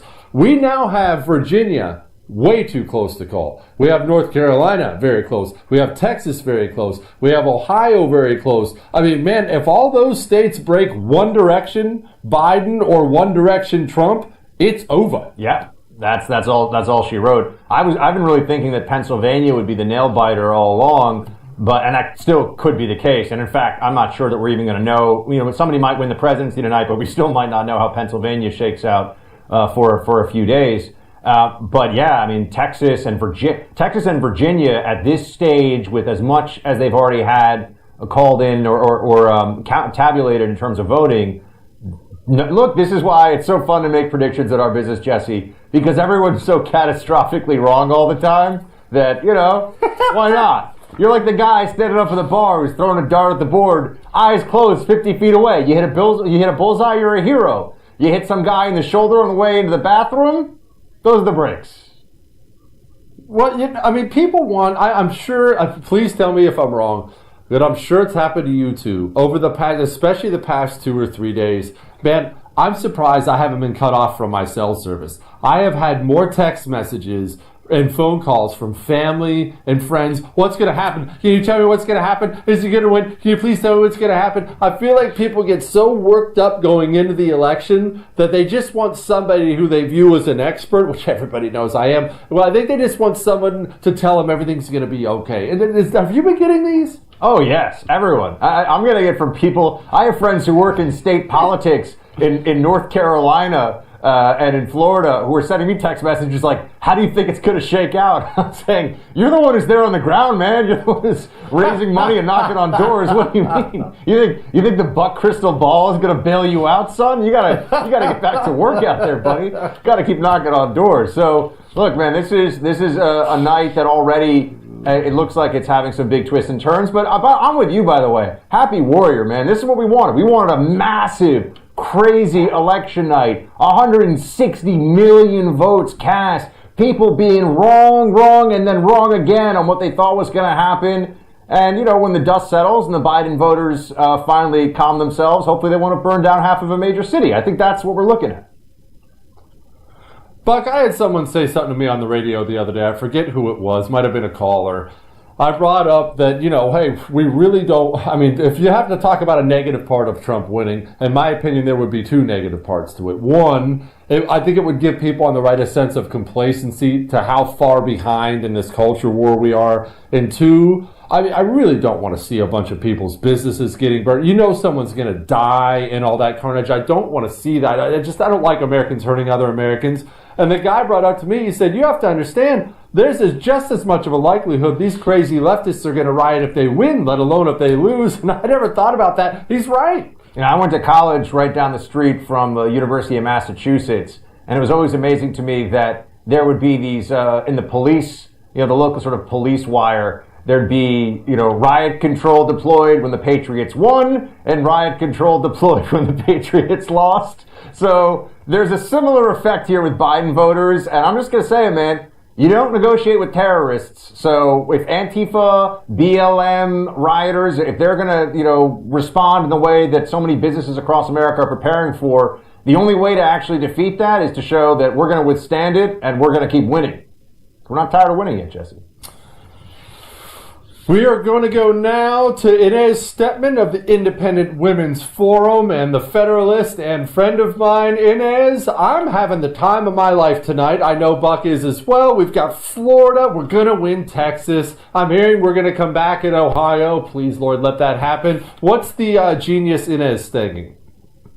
Well, I think I'm kind of the opposite of you guys in the sense that I had this sense of ironic detachment, straight from the Slavic bloc country from which my family comes. I was like, we're in decline no matter what. It doesn't really matter who wins the election that much. Like, yes, I'd prefer Trump to win, but it's so I thought I had a certain detachment about the whole thing. And here I am on election night, like pacing my apartment, which is by the way, not quite yet flame lit. We're hoping that that won't be the case here in Washington, D.C., but no guarantees, as with anything else in this election, that we won't be watching the results with one eye out the window to watch the bonfires. Inez, important safety tip: just make a banner that says "Silence is violence" and hang that out your window, and you're good to go. Then the violence will bypass you and go to the next door down. So I want to help you out with that one. And also want to ask you what we're seeing in some of these Senate races. We got a big one out in Colorado. I brought up before that Cocaine Mitch. I call him that too, Jesse, by the way. Cocaine Mitch successful. Oh, here we go. Trump wins Kansas. That's exciting. We knew Kansas was going to be good, but it's always nice. What do we think? So some of these Senate races, I mean, just in general, I think the reason this has been so chaotic, and we've seen these walkbacks with Virginia, and we've seen like ridiculous sort of numbers that don't really make a lot of sense in terms of any of the narratives that any of us were going into this election with. Like, so for example, yes, we're seeing Joe Biden overperform in the suburbs, for example, in Florida, but not by the margins that people were expecting. We're seeing a huge swing in the Hispanic vote in Florida and Georgia that I think this degree of swing was not being predicted. So just to say something up front, because of the early voting, because results coming in are sort of more of an art than a science anyway, predicting from not 100% results coming in, but they're especially more of an art than a science, and it's more like Jackson Pollock kind of art in terms of predicting where these states are going as results come in, because we don't know what the balance of these different types of voting that have been going on in some states for weeks is actually going to be. But that being said, I do think that swing I talked about in Florida and in Georgia is looking like, at least from the initial exit poll results among Hispanic voters, probably bodes well for the Senate race in Arizona. Obviously, it bodes well for the Senate race in Georgia itself, 2 Senate races in Georgia itself. But it bodes well also generally for Trump in Arizona and for the Senate race there. Those are all states that have pretty large suburban populations, right? And that was supposed to be good for Biden. And they also have large Hispanic populations, also supposed to be good for Biden. If both of those indicators are not as good as expected for Biden, then we might very well see something like a relative upset in Arizona, where polls have been tightening. So that's one point I'd make about the Senate races.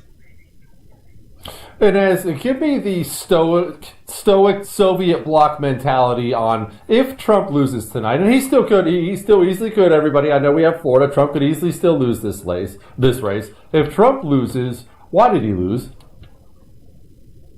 Well, I interestingly, what we're seeing, and again, because of the early voting, what we're seeing is something that's a little bit worrying out of Ohio, but nobody really knows if those numbers are quote unquote real, or they have to do with the different ways in which we're counting the different types of votes this year. The Trump campaign is real confident about winning Ohio, which he won by, I believe, 9 points in 2016. But if it is a lot closer than that in Ohio, it could be a bad indicator for Trump in terms of those Rust Belt voters that all of us were going into this election thinking about and talking about nonstop, that are supposed to be his base. So I think that would be a negative thing. I do think the positive, if we're gonna go for the positives, as you like to do, Jesse, if Trump does lose this race, at least we get to hear all of the analysts on the various news networks say that this is a rebuke of Trump's white supremacy, when the voters that are going to deliver Biden this victory are actually white, suburban, educated, affluent women over a big swing in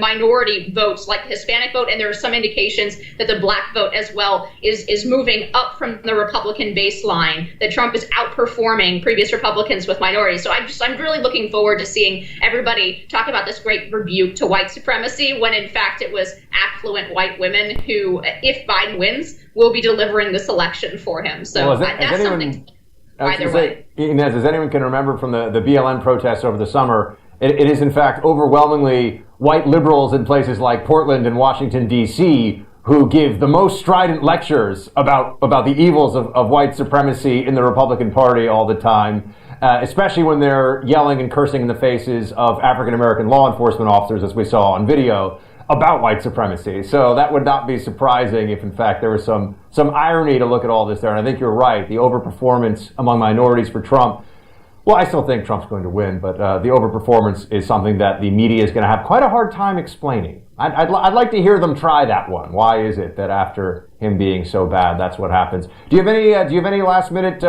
either trends or predictions you want to identify for us in any of these races that are coming up, still to be determined? I mean, like I said, I think it now looks better given the results in Florida and Georgia. It looks better in the Senate race than in Arizona than I was going to say it did, because I think it's a pretty consensus thing to say that McSally is not the best candidate. And even though the polls were tightening, she definitely had a shot. If the state Hispanic population has a significant swing towards Trump, that very well could carry her over the edge there in Arizona.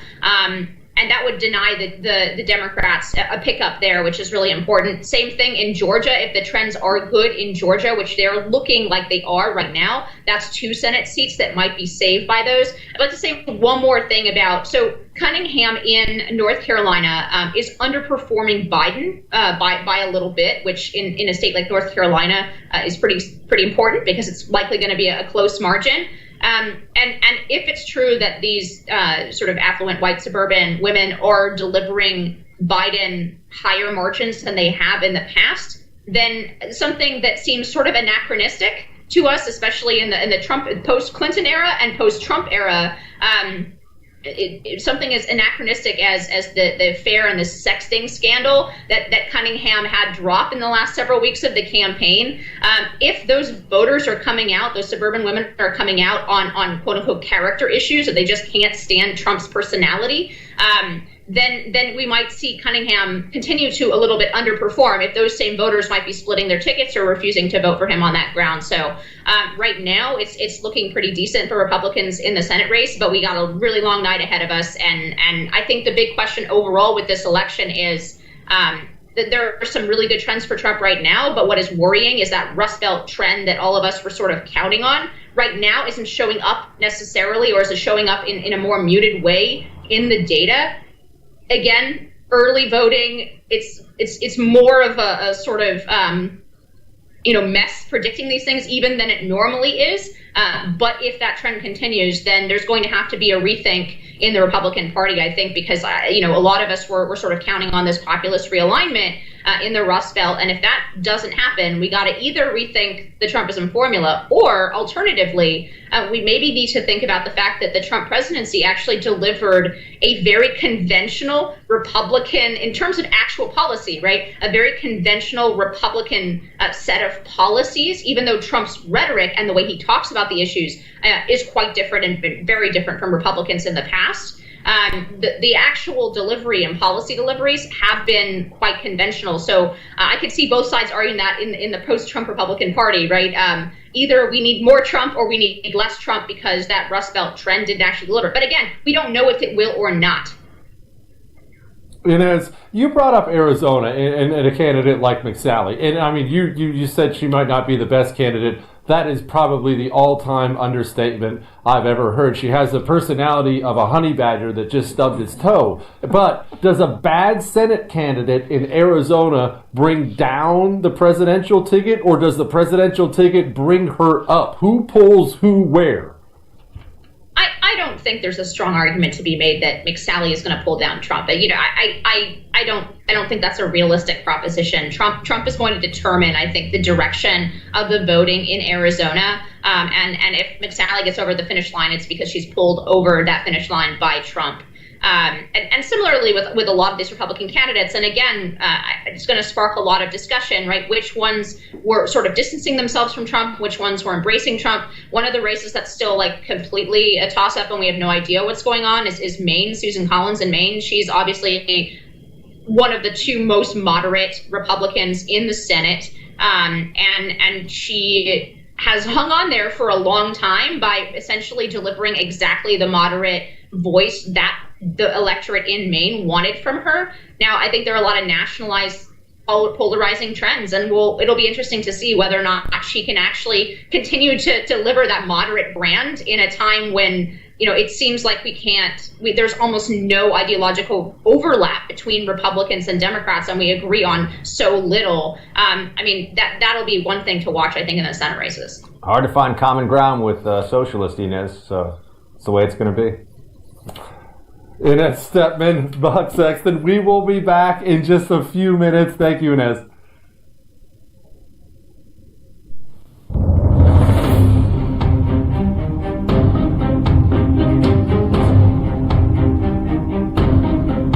Investors seeking steady cash flow, ready to diversify? Have you considered a proven real estate investment fund?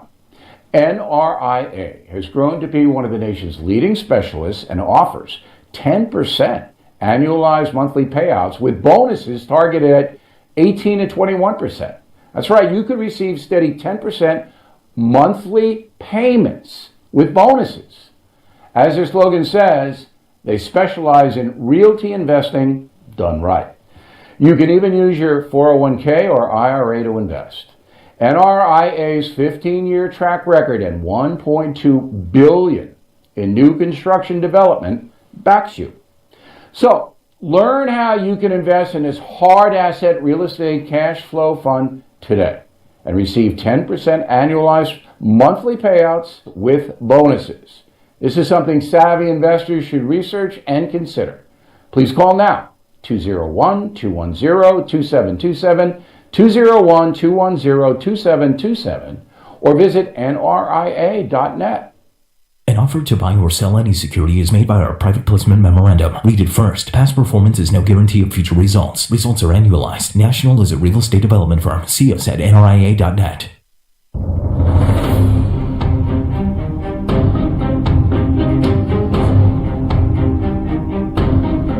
Hey guys, Buck Sexton here. If you love watching my show on the First TV, then make sure you stay connected with us on social media. You can follow us on Facebook, Instagram, Twitter, Parler. You can even watch us on YouTube. Stay connected and stay informed with First TV anywhere and everywhere. We'll see you there. Looking for an email you actually want to read? We've got you covered. Sign up for the Up First newsletter only from The First. Every morning we deliver the day's essential headlines and prepare you for what everyone will be talking about. Plus, you'll also get instant analysis and real facts, helping you cut through the liberal mainstream media spin. Don't wait. Sign up for the Up First newsletter right now at thefirsttv.com.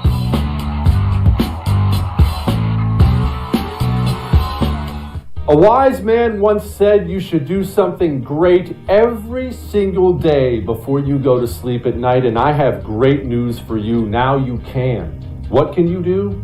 Well, you can watch me. Every single night, 9 p.m. Eastern, right here on The First. My show, I'm Right, blows you away with incredible wisdom, hilarity, and of course, stunning good looks. You can catch my show, I'm Right, every single night. 9 p.m. Eastern. I'll see you. Bill O'Reilly is back on TV and only on The First. Watch Bill O'Reilly's No Spin News every weeknight at 8 p.m. Eastern. Now more than ever, you need real facts without the spin. Tune out the 24-hour news cycle and watch Bill O'Reilly on The First TV. It's a new kind of network with fresh ideas and bold opinions. Start watching the No Spin News and so much more at thefirsttv.com. No cost, no spin, no agenda. Don't miss Bill O'Reilly's No Spin News. Visit thefirsttv.com right now. Don't have the First TV app yet? What are you waiting for? Download it and get instant access to Bill O'Reilly, Dana Lash, Jesse Kelly, Buck Sexton, and Mike Slater on your phone, tablet, or smart TV. The best part, it's absolutely free. Watch your favorite programs live or on demand, anywhere, anytime. Don't wait. Download the First TV app right now on Roku, Amazon Fire, Android, iOS, and Apple TV. Just search the First TV in your favorite app store and start watching today. Stay informed. Stay connected. Download the First TV app right now. It's free.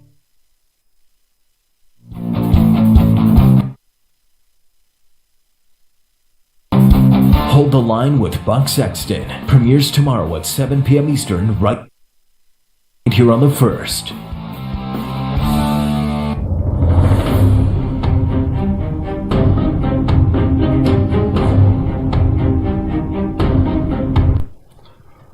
Oh boy. Buck Sexton, it is not my job to be a journalist or have now 64.8% likely to win the presidency. It looks like he's likely going to win North Carolina. Ohio has shifted. Early numbers are coming in out of Wisconsin and Michigan. Uh-oh, Buck, this is not good for Democrats. We're hitting that point in the night, Jesse, where it's important for us to make sure that we keep our game face on, because you can start to get a little ahead of yourself and feel like things are looking better than they are, but they're looking good so far. They're definitely looking good for Trump. Yes. We'll have to see, man. I mean, until I see Texas, red as the shiniest apple, I am not going to be happy tonight. So until that happens, I feel like I can't totally relax, even though I completely believe Texas is going to go red. And there are a few other places I'd like to see turn. We'll see, man. It's strong. But, Virginia, just a quick note on this one.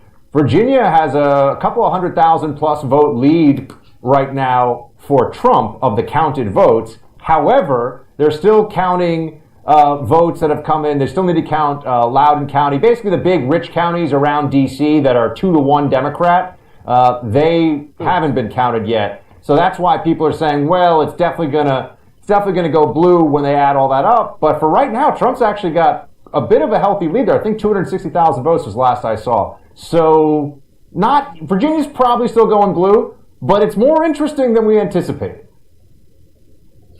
All right, I want an update on Ohio. And if you want an update on Ohio, you might as well go to Miss Ohio, contributor here at The First, Madison Gesiotto. Madison, what is going on in Ohio? At first they were down. My phone is blowing up because all the family I have in Ohio. I'm trying to tell everybody, please calm down. It'll be fine. It looks like it's going to be fine now, but is it? What's happening? Things are looking good in Ohio. There were a lot of people concerned because, as you know, when you get some of those early numbers in, a lot of it comes from early voting. It comes from bigger cities. You're looking at numbers coming in from Cleveland, from Cincinnati, from Columbus.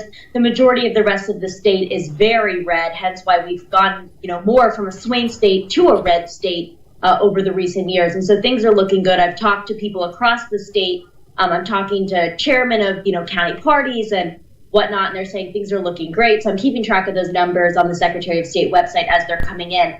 And one of the things you look at is a lot of these rural counties had, under 50% reporting when those numbers were starting to even out. So as we see those rural counties get to, 80, 90% reporting, we're going to see that number significantly shift towards the president. I mean, the president, not just in Ohio, but in other places, is doing very well. He's overperforming among the Cuban-American population. We see those great numbers in Miami-Dade. I think he's going to win Florida. I think he's going to win Texas. We're seeing good numbers come out of North Carolina, Georgia, and some interesting numbers like Buck mentions coming out of Virginia.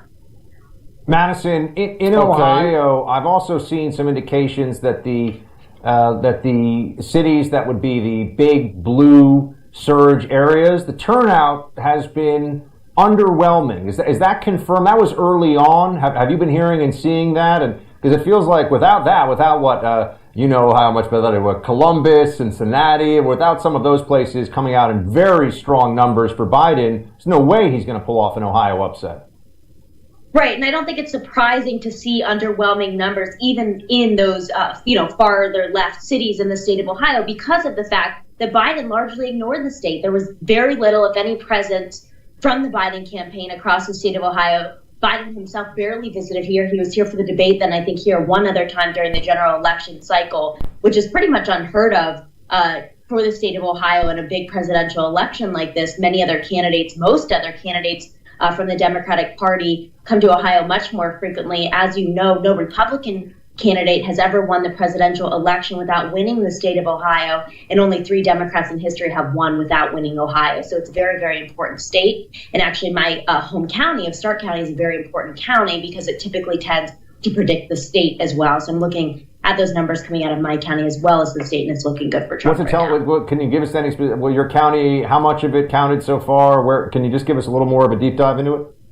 Sure. So I was looking at it about 15 minutes ago, and we had, I think, a 64% going for Trump at the time. So we're getting more of that in now. They didn't have over 50% of the vote counted quite yet. So probably within a half hour, we should have a much better number coming from Stark County and, of course, from many of the other counties of the 88 across the state. Gotcha. Madison, does Pennsylvania always go? Does Pennsylvania always go the way Ohio goes? I mean, I grew up when I was a kid right on the Ohio-Pennsylvania border, and they seemed like the same place where I was. Is that pretty normal for the election, or do they ever go this way? They don't always go the same. I think there's been other elections in which we've seen them, one go one way, one go the other. However, there are a lot of similar interests, especially right now when you see a large attack on the energy industry, on fracking, on oil, by the Democrats, by Kamala Harris herself, by Joe Biden, despite the fact that they wanted to lie about this to voters. President Trump and his campaign did an incredible job of getting that video up there on the internet, getting it up there on the big screens at many of their rallies over the past 2 weeks, showing those instances where the other candidates and the other party mentioned specifically, in multiple interviews during debates that they want to end fracking. They want to, go away from traditional energy. And that's a major problem for voters in these states because a lot of people's jobs and families depend on that. Yeah, and it definitely didn't look good, Madison, when Biden, if you remember, during one of the debates, told Trump, yeah, well, roll the tape on that, or he challenged him to talk about fracking. That's right, put it on the website. And then I think within 5 minutes at the end of that debate, there was that whole reel of Biden saying, "We're going to get rid of fracking. We're going to end the fracking practice."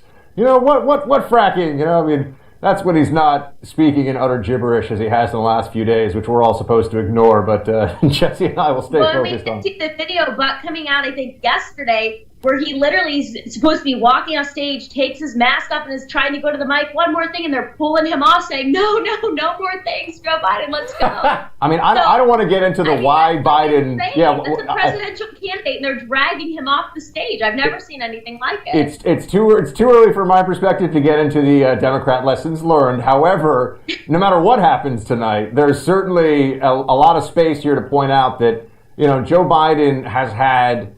To call them gaffes is polite, and to say that some of the areas, look, to win this Democrat primary, he flatly had to cozy up to a radical left-wing Democrat party, and people were, especially when, as you point out, Madison, places like Ohio, when it's going to affect their jobs and their ability to pay their mortgage, when all of a sudden it goes to the general election and he's your buddy Joe Biden who just rides the choo-choo and has a lunch pail and he's, blue-collar Joe and all this stuff. First of all, he rides the Acela in like a private car. It's like flying first class, okay? It's not some old-timey thing where he's, putting the coal in the furnace himself. But anyway, I think people remember, that he's essentially, with this fracking stuff and a lot of the jobs in Ohio and Pennsylvania that depend on it, a lot of fakery from him, Madison, and people remember that. They don't like dishonesty like that when it affects them. No, of course they don't like dishonesty, and it's not just that issue that we've seen dishonesty coming out of the Biden camp. We've seen it on the issue of Hunter Biden and potential, foreign or meddling when it comes to Joe Biden using his influence to obtain personal wealth for himself and his family. We saw major issues there. And of course, the fact that he was in Washington for 47 years and he was all talk, no action. And on a lot of issues, he actually harmed people. We look at the 1994 crime bill and what that did to many Black American families across this country. And he says now, it was a mistake. It didn't feel like a mistake to people who won't get those years of their lives back. And so as a result of criminal justice reform, many families have been reunited and made whole again by President Trump. They had 8 years under the Obama-Biden administration to do things like this. They didn't. They were all talk, no action. And I think a lot of people realize that. They see that. And this is just one example of many issues in which I think we'll see an underperformance for Biden as a result of people, looking at that. I think Trump will receive more of the Black vote this time around than in 2016. He definitely is receiving more of the Hispanic vote in Miami, and that's wonderful to see because I think he has been a president who has proven himself in terms of promises made, promises kept, which many were skeptical of in 2016. Madison, I know it's impossible to predict the future, but I mean, unless you're me, but I know it's impossible to predict the future as far as where votes are going to go. Do you view the GOP as keeping a hold of this higher percentage of, say, the Black vote in the future, or is this just simply a matter of Trump goes in there and actually got things done for the Black community, and now he's facing against the guy who you can actually point to him and be like, he threw people in prison that shouldn't have been there? Is it just that simple, or is this an actual trend? Well, I'm hoping that it's an actual trend, and I hope it's a trend as a result of changes made within the Republican Party. changes in which they learn from not only the Republican Party's mistakes, but they learn from the Democratic Party's mistakes. We don't want to see, as conservatives, our party, that we closely align with, take votes for granted. We don't want to see people go back to the same old in Washington, because as we know, it hasn't been just Democrats that have broken their promises to us. It's been Republicans and Democrats. And so we want to move forward, and we want to see more people elected, not only to, the White House, but to Congress, to, the Senate, coming from the state of Ohio, coming from states all across the country that keep their promises, that work hard for their constituents, that aren't owned by special interests, that produce results for the communities that voted for them and the ones that didn't, people who make lives better, because that's what they're there to do. And we don't see enough of it. We see people that go, they collect their paychecks. They don't do much of anything in Washington. They get nothing done. You see Congress people who maybe are there for 10, 20 years. They don't even pass bills. They don't compromise. They don't reach across the aisle. And who hurts as a result of that? It's the American people. It's the constituents that they were elected to represent that we pay for with our taxpayer money. We're looking at over, I think, $77 million a year, and just House-based salaries alone that we pay. It's crazy when you think about it, how little they get done and how much we're paying them as Americans. So Madison, it's something forward. I hope we see a change. I just want to ask, because I know you're very plugged in Ohio. We've done a bit of a deep dive with you on that. But there's also a lot of eyes to some of your neighboring states to the west, specifically Michigan, Wisconsin. Some people put Minnesota in there. Although I don't know, Jesse, it's been a crazy night. But I would think Michigan and Wisconsin are certainly states that everyone's watching very closely right now as the early numbers come in. Can you extrapolate, either based on what you're seeing from those states or just the trend as it has played out more so in Ohio, for what we are seeing at this early stage in Michigan and Wisconsin? Yeah, I think it's too early, obviously, to call those two states specifically. However, we saw a big upset in both of them in 2016. And I don't think that when you look at what Joe Biden has to offer to those states, that it's necessarily going to benefit them any more than what Hillary Clinton had to offer, and maybe even less.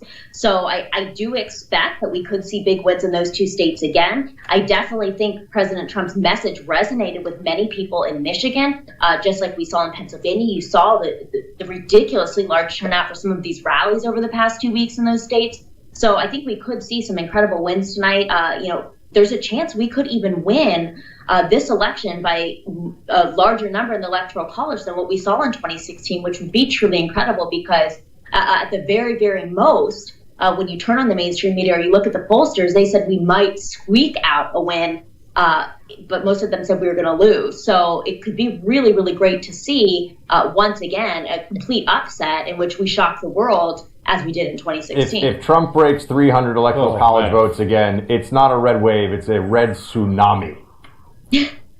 Absolutely. They only have themselves to blame. Yeah. Hopefully we'll all be they only have celebrating a bit. themselves to blame for being stupid. Thanks so much, Madison. Good to see you. Thanks, guys. Good to see you. Take care. Jesse, looking good so far.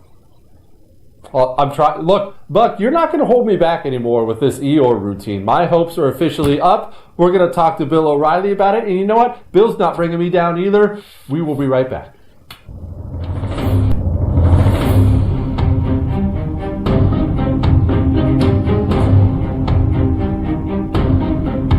Hey, I got a scary first-hand look of a brutal cybercrime called home title theft. I saw it firsthand with a friend, and you do not want this to happen to you. Home title theft is the most devastating cybercrime because it will put you in debt, cost you a fortune in legal fees, and in some cases, it can cost you your home. Here's how it happens. The legal titles to all our homes are digitized and kept on government and banking servers and the cloud. And we know how often these servers are hacked. Thieves can find the legal titles to our homes, fill out a simple quitclaim deed stating you're selling your home to them, and forge your signature. Done. Then they get a loan after loan against your home, drain your equity, leave you in debt. And you won't even know it until lenders put you into collections for the loans you never took out. You're not protected, not by insurance, not by your bank, not by common identity theft programs. Home Title Lock protects you.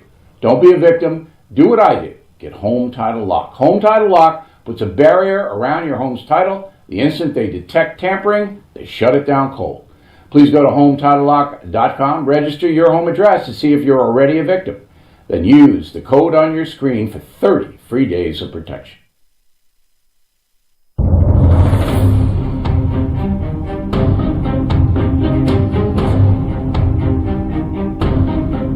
There's a new email that prepares you every day to be smart, stay informed, and always be on the alert for liberal media spin. It's called Up First, and it's only on the First TV. Get essential daily headlines, instant reaction and analysis, and the tools you need to fight back against the progressive agenda. Don't wait. Get the same email First TV hosts use to stay informed every morning. Never miss an important story. Go to thefirsttv.com and sign up for the Up First newsletter today.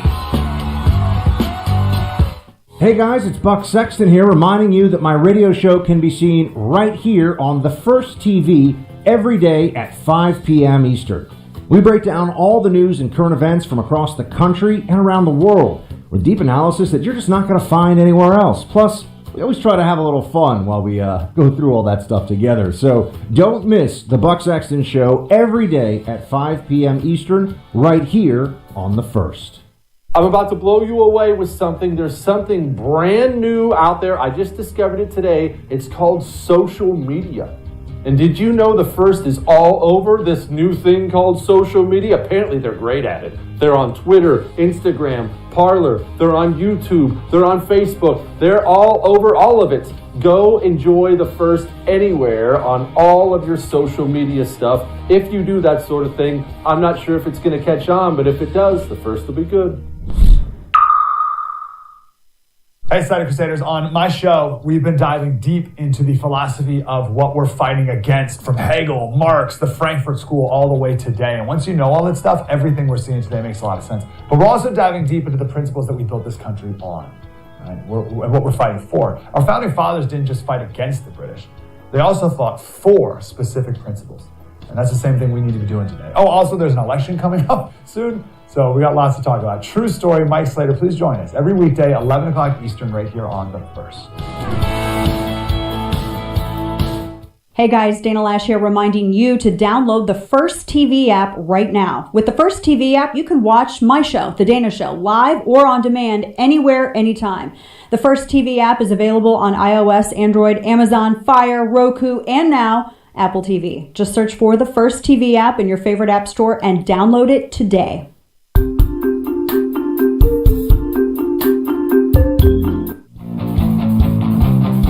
Hold the Line with Buck Sexton premieres tomorrow at 7 p.m. Eastern right here on The First.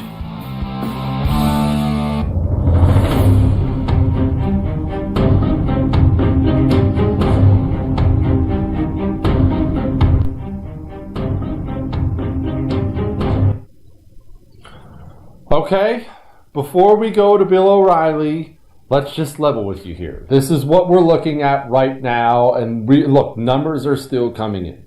We know Trump has Florida. Let's assume Virginia is going to go for Biden, and I do have to say assume at this point in time. That is still, wow. I mean, it's amazing that's even an option. And let me be clear about something. When we're talking about Virginia, yes, there are a lot of electoral college votes there. I even have a little cheat sheet here called Swing States, because I can't really remember things. It doesn't matter. I used to drink a lot of beer. The point is, Virginia is not on that list. Virginia is not a swing state. That we're even talking about that potentially being a swing state is jaw-dropping. But the situation on the ground is Trump was pulled ahead in Ohio. Trump looks like he has North Carolina. That's over, right? I mean, if it's not over, then I need Bill to tell me why it's not over, and I know he will not hesitate to do so. The great Bill O'Reilly of the No Spin News. Bill, obviously Donald Trump has Florida. It looks like he has North Carolina, correct me if I'm wrong, and it looks like he has Ohio. He's ahead, and we have only rural votes left to count. What am I missing here, Bill? What is the Biden path to victory? Well, you're a genius. All the stuff you said is right. Close, though. Really close. I mean, way too close for comfort. There's no comfort zone here. So my read on this is that this whole election is skewed because of the mail-in votes that we've never had before. And they apparently were counted first in most places, which gave the perception that Biden was going to walk over the president. And then when the rural counties and the people who voted today were counted, Biden was overtaken. So Virginia, keep your eye on Virginia. Now, that can turn because the Fairfax County vote is the largest county in the state. They'll go for Biden big. But Trump has a pretty big lead there right now. He turns that, I think he wins. I think he's going to squeak by in Ohio. Michigan, he's got a good shot. Doesn't look like Minnesota is going to vote for him. We don't have any information about Wisconsin yet. But the Republican Senate candidate in Michigan apparently won. The African-American candidate. And that means, and this is the big headline right now, that Republicans will hold a Senate. That's so important to every American. And Lindsey Graham, you saw, it looks like the Republican in Georgia is going to get more than 50% of the vote. So he'll be in, no runoff.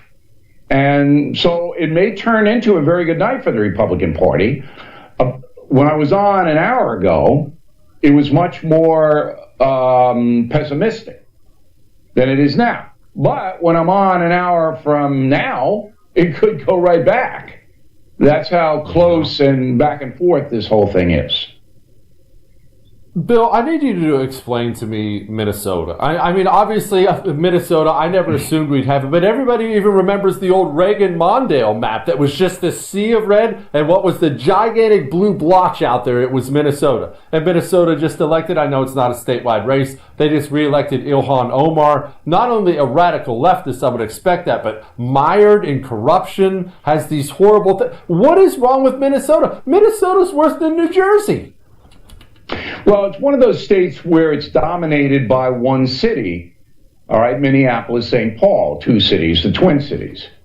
So Minnesota is a rural state that outside of that city, with the exception of Duluth, which is very liberal, Trump was going to win 3-1.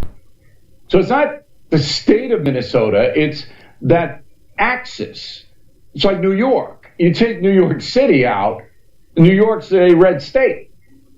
And the same thing in California. You take LA and the Bay Area out, California is a red state. So when you have these huge population centers, they dictate everything that happens in the state. But I thought this time around, Minnesotans were so appalled by the destruction of Minneapolis after the George Floyd situation that they might say, enough with this radical left craziness and vote Republican, but they won't. Bill, I know it's not election specific, but explain to me how we as a country bridge that gap. Now, I will tell you, full disclosure, I don't think we can bridge the left-right gap anymore. They've just gone that way, and they're not coming back together anytime soon. But this urban-rural problem, it is a problem, and it's a major problem for these states like Colorado. Like you just mentioned the other states, you go outside of Denver, these are some of the most, they make you look like a pacifist. These are the most blood red people on the face of the planet, but the state, they'll elect completely insane people. There has to be some way to fix this problem, right? How do we fix this problem? I don't see how you're going to do it. You have a very strong influx of foreign nationals that go into the big cities to work. The Democratic Party recruits them, and the Democrats are the party of entitlement, and a lot of foreign nationals need a leg up. They need help.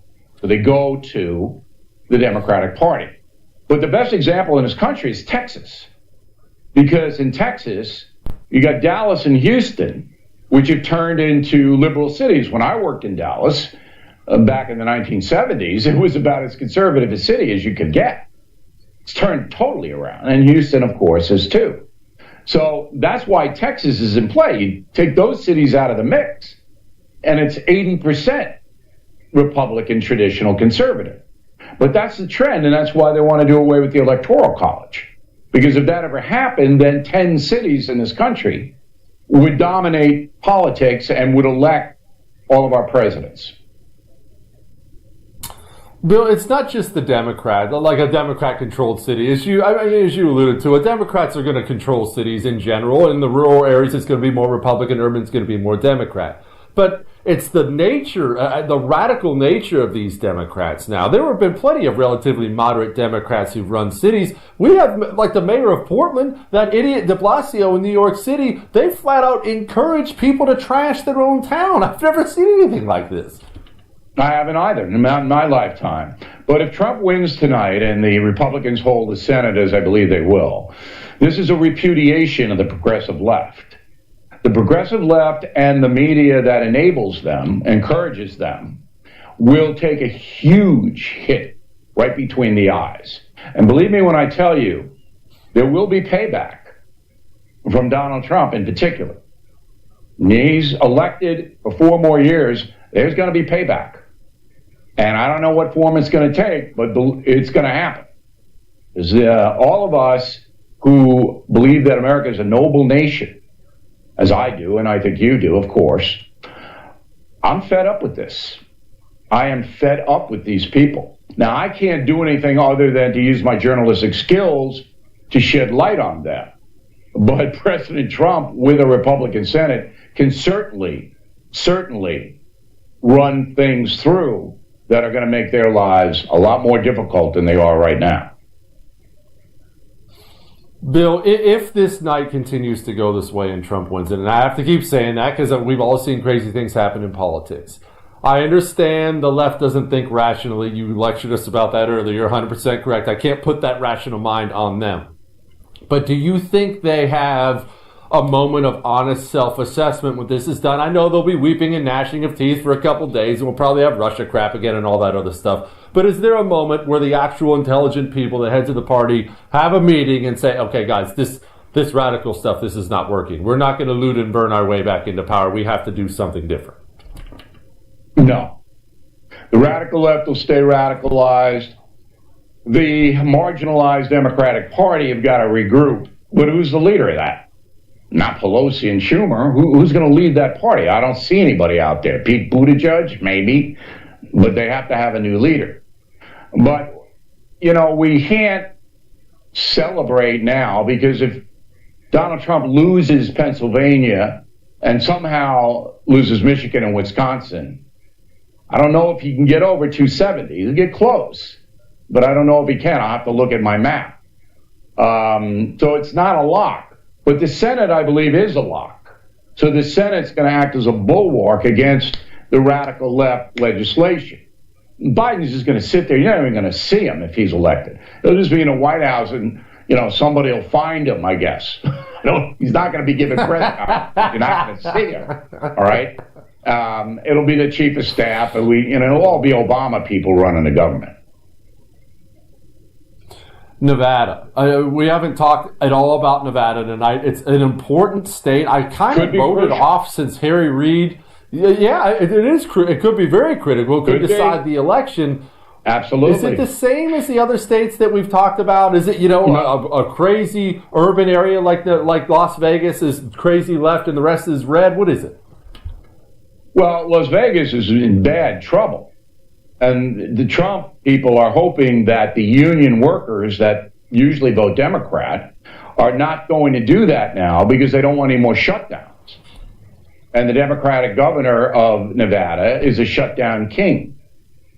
And so Trump may take it based upon the Nevada working people, the people in the casinos in Vegas, saying, you know what, I don't want to shut down. I'm going to give Trump my vote. It's the same thing we're talking about in Texas and in Colorado. Las Vegas dominates the state. It's big, and that's where the votes are. And if they shift into Trump territory, then he wins. And he may need those 5 electoral votes that Nevada has. Bill O'Reilly, No Spin News. Thank you so much, sir. Appreciate you. We'll see you in about an hour. All right. Bill's going to come back, and let's hope that next time we talk to Bill, we're all popping champagne over here, or whiskey, because this is Texas. All right, we got more show for you. We'll have hopefully some results here shortly. Hang on.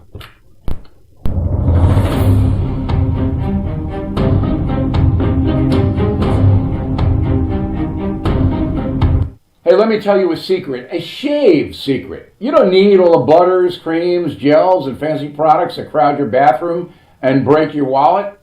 You need one product, one small bottle. It's called Shave Secret. It's a blend of natural oils that leaves your skin feeling smooth, smelling great, and looking better. No more razor burn, no more overpriced nonsense butters, creams, and blades. All it takes is a few drops of Shave Secret into a wet palm, massage into your skin, and have the best shave of your life. Trust me when I tell you, this is quality at its finest. I use Shave Secret, and I love it. Shave Secret works great for women, too. The best part, each bottle is less than $7. So improve your skin, smell great, save money, enjoy shaving. What else do you want to hear?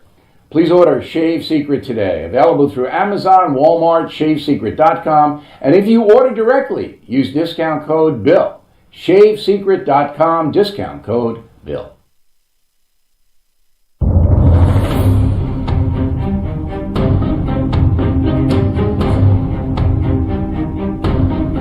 Hey guys, Buck Sexton here. If you love watching my show on the First TV, then make sure you stay connected with us on social media.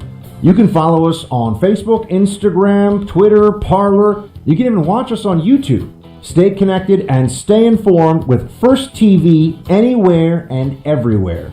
We'll see you there. Don't have the First TV app yet? What are you waiting for? Download it and get instant access to Bill O'Reilly, Dana Lash, Jesse Kelly, Buck Sexton, and Mike Slater on your phone, tablet, or smart TV. The best part, it's absolutely free.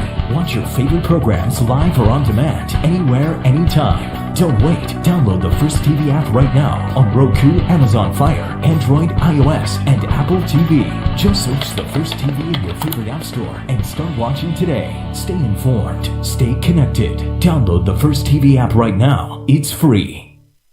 A wise man once said you should do something great every single day before you go to sleep at night, and I have great news for you. Now you can. What can you do? Well, you can watch me every single night, 9 p.m. Eastern, right here on The First. My show, I'm Right, blows you away with incredible wisdom, hilarity, and of course, stunning good looks. You can catch my show, I'm Right, every single night, 9 p.m. Eastern. I'll see you. Looking for an email you actually want to read? We've got you covered. Sign up for the Up First newsletter only from The First. Every morning we deliver the day's essential headlines and prepare you for what everyone will be talking about. Plus, you'll also get instant analysis and real facts, helping you cut through the liberal mainstream media spin. Don't wait. Sign up for the Up First newsletter right now at thefirsttv.com.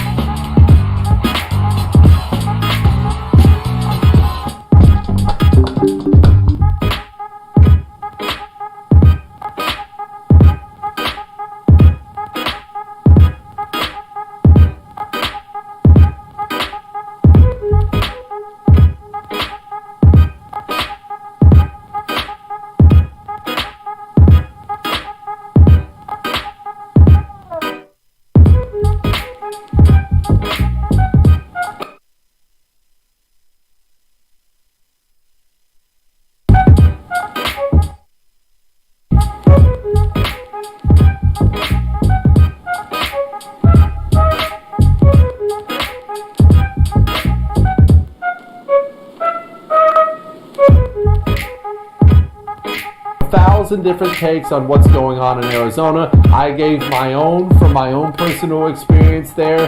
I don't know what your thoughts on it are. Arizona currently has a garbage Republican senatorial candidate. Is Trump enough to pull her over? I don't know. Is she going to pull him down? Is he going to pull her up? Give me the skinny. What's happening?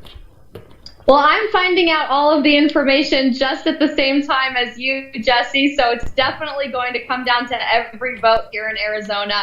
We're very excited to see record turnout here in Maricopa County, where I'm located, in the Phoenix area, especially in the city of Scottsdale. And I think regardless of where you fall in the political spectrum, people are very excited about being involved in the political process. My hope is that even that more establishment traditional Republican side that you just mentioned is just as excited about filling the Supreme Court with more conservative justices and some of the most recent actions undertaken by President Trump. So let's hope that that drives enough turnout here in Maricopa County to make the difference. What are some of your thoughts about why Arizona is even a question mark this time around? It's generally thought of as a red state, and people are saying that it's going to be a tight one. Now, I know we don't have the numbers in yet, but what's driving that perception? Arizona has typically been considered a very solidly red state in the past, but unfortunately, like many other states across this country, is experiencing an influx of liberal residents as they leave states like California and New York, which has especially been true during the COVID-19 pandemic. We're seeing similar trends in big cities in Texas. We saw that in Colorado today, going solidly blue instead of more traditionally purple, the same way that it has been. And Phoenix is actually the fastest growing city in America, with Maricopa County being one of the biggest counties in the United States. So I think there's going to be a lot of fluctuation as the votes come in between solidly red and solidly blue, but we'll see if Arizona is able to hang on to that red state symbol. Does Arizona have a California problem? I hear this a lot of many of the more lefty Californians who are leaving their own state, which they've destroyed. They're stopping over in Arizona for a stay to do some voting before they ruin that state too. Does it come down to that? It certainly is something to take notice of. And having moved here from Colorado myself, it's a problem I'm very, very familiar with. My hope is that those leaving more traditionally blue states like California, like New York, are coming to these places for all the right reasons, and they're not going to vote for all the same things that they fled. And is there any? I would. Sorry, go ahead, Jesse. No, well, I wouldn't bank on that, but I mean, I hope you're right too. And I mean, because look, Arizona is the state of Goldwater. At least that's how I choose to look at Arizona. That was the birthplace of modern conservatism, and to see Arizona go, it would worry me because I think that would bleed all over the rest of the Southwest, and we don't need that. We need some kind of bulwark out there. We don't just need to be the party of the eastern half of the country. Absolutely. And ultimately, who knows how close this election might be? It honestly might come down to one state, and within that, even just one county. We're seeing very, very close races in Virginia, in North Carolina, in Pennsylvania, in Ohio. And I think ultimately Arizona may play a pretty big part in the ultimate results from tonight. Thanks so much for joining. We appreciate it. Thank you. Jesse, I got to say, man, the reality here, the situation as it plays out for all of us, where you said the betting odds are 60-40 right now? That seems to be about where my mentality is right now. Oh, no, Eeyore. Betting odds are not 60-40. Hang on, let me see if I can find it here right now. I just saw, I can't pull it up anymore. Betting odds are now over 70%. I believe it was 76%. Betting odds are saying Donald Trump's going to be president. And I don't know why I'm the only one holding out, getting excited over here, Buck. If Donald Trump has Florida, North Carolina, Ohio, it's over. And I've got some friends texting me now. No, he can still lose Arizona. There's no believable path to victory for Joe Biden if Donald Trump has NC, Ohio, and Florida. There's not. Jesse, look, man, I want to start allowing that belief to creep in, but we got to see how these. I'm sticking to my Eeyore box here. We got to see how these numbers roll out. We got to make sure we don't get ahead of ourselves. If I see you throw on a MAGA hat and start drinking Jim Beam early, and all of a sudden I have to tell you that the commies are taking over and that you celebrated early, it's going to break my little heart, Jesse. So we got to hold it down here until we know what's really going on. Those industrial Midwest states, I don't trust Wisconsin and Michigan right now. I'm not trusting them. Hold on. I've got a bone to pick with you outside of all this stuff anyway, Buck, because I'm not going to simply let this go. I think we were talking to Dana earlier in the night, and you were talking about a place we could escape to, and you brought up Newfoundland? Who even Newfoundland is not only Canada, it's like northern crappy Canada. Why don't we just escape to the cold side of Pluto? Well, I figured if you're going to live out in the woods by yourself off the grid, I don't know, there's probably a fair amount of wild game and fresh water sources. Canada, I'll have you know, is the Saudi Arabia of fresh water, it turns out. More freshwater reserves than any other country in the world. Yes, they're a little bit socialist, but there are some good conservative Canadians out there too. But no, I was just saying that, Jesse, in case if Texas goes blue, it's all over, man. It's the fat lady has sung. We're finished. But that's what we're talking about. That's clearly not happening. That's crazy talk from Beto O'Rourke, who, as we know, I miss him being in the race just because he was such a caricature of Gen X, 90s. You know, he's like straight out of an Aaron Sorkin movie for the guy we all want to be president. Sure. Well, yes, obviously that's when we were talking about that. But it was so weird. I'm all down with escaping, but I'm not going to Newfoundland. Can't we pick someplace nice? There has to be some tiny island out there we can just take over. We have all the guns. I said Costa Rica, but we're talking about tiny islands. You've seen Castaway, man. Those islands, they look great in the brochures, but, you know, you got to establish fresh water sources. Look, we don't do the runaway game. That's what the libs always play. And I guarantee you, not a single, because there have been all these celebrities, John Legend, who had a good song 20 years ago, other celebrities whose names, I don't pay any attention to any of this stuff. I did love Lady Gaga pouring out a beer because she's an American. Did you see that? It was amazing. I did see it. In fact, I hope we can actually get that little video. I hope our guys are working hard tonight. By the way, props to the first production team tonight, killing it for us. I hope they can actually pull up that Lady Gaga video, because I do think it's important to show it, because it seems as if the left will do these things, Buck.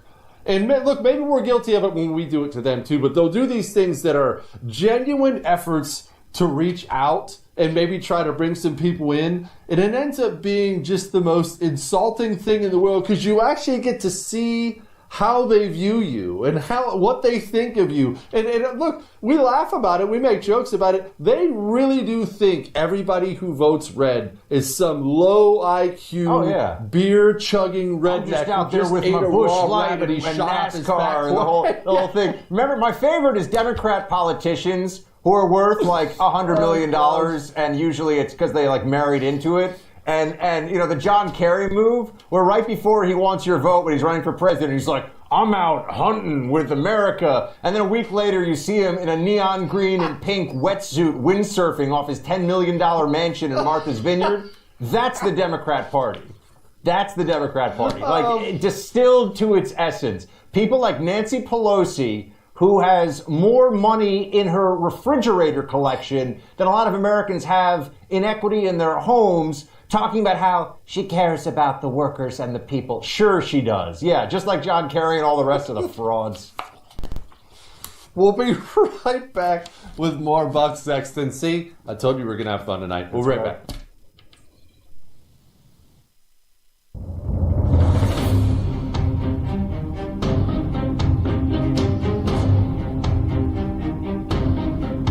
Hey, I got a scary first-hand look of a brutal cybercrime called home title theft. I saw it firsthand with a friend, and you do not want this to happen to you. Home title theft is the most devastating cybercrime because it will put you in debt, cost you a fortune in legal fees, and in some cases, it can cost you your home. Here's how it happens. The legal titles to all our homes are digitized and kept on government and banking servers and the cloud. And we know how often these servers are hacked. Thieves can find the legal titles to our homes, fill out a simple quitclaim deed stating you're selling your home to them, and forge your signature. Done. Then they get a loan after loan against your home, drain your equity, leave you in debt. And you won't even know it until lenders put you into collections for the loans you never took out. You're not protected, not by insurance, not by your bank, not by common identity theft programs. Home Title Lock protects you. Don't be a victim. Do what I did. Get Home Title Lock. Home Title Lock puts a barrier around your home's title. The instant they detect tampering, they shut it down cold. Please go to HometitleLock.com, register your home address to see if you're already a victim. Then use the code on your screen for 30 free days of protection.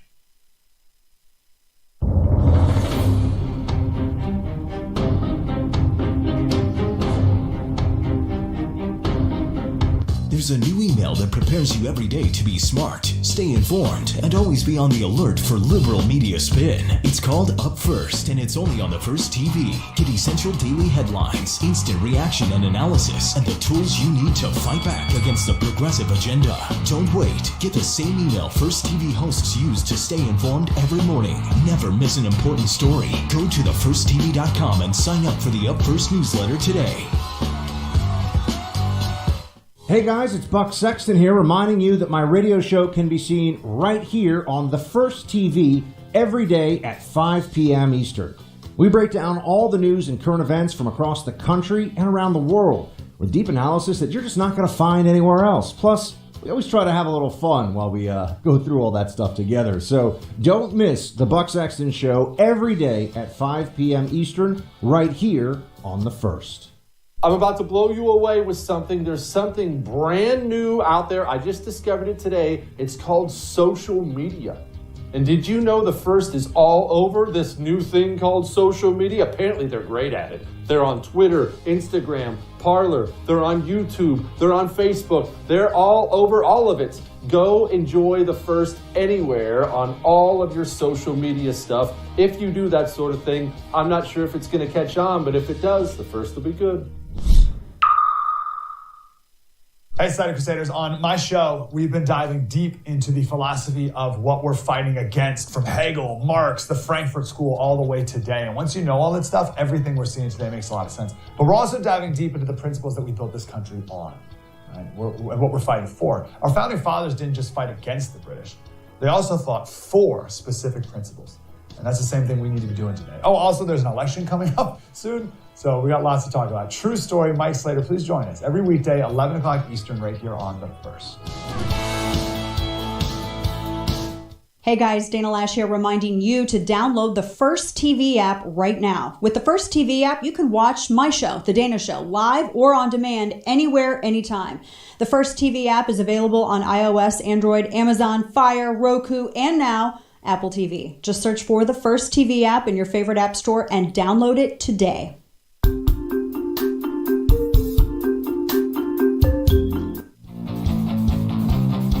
Hold the Line with Buck Sexton premieres tomorrow at 7 p.m. Eastern right here on The First.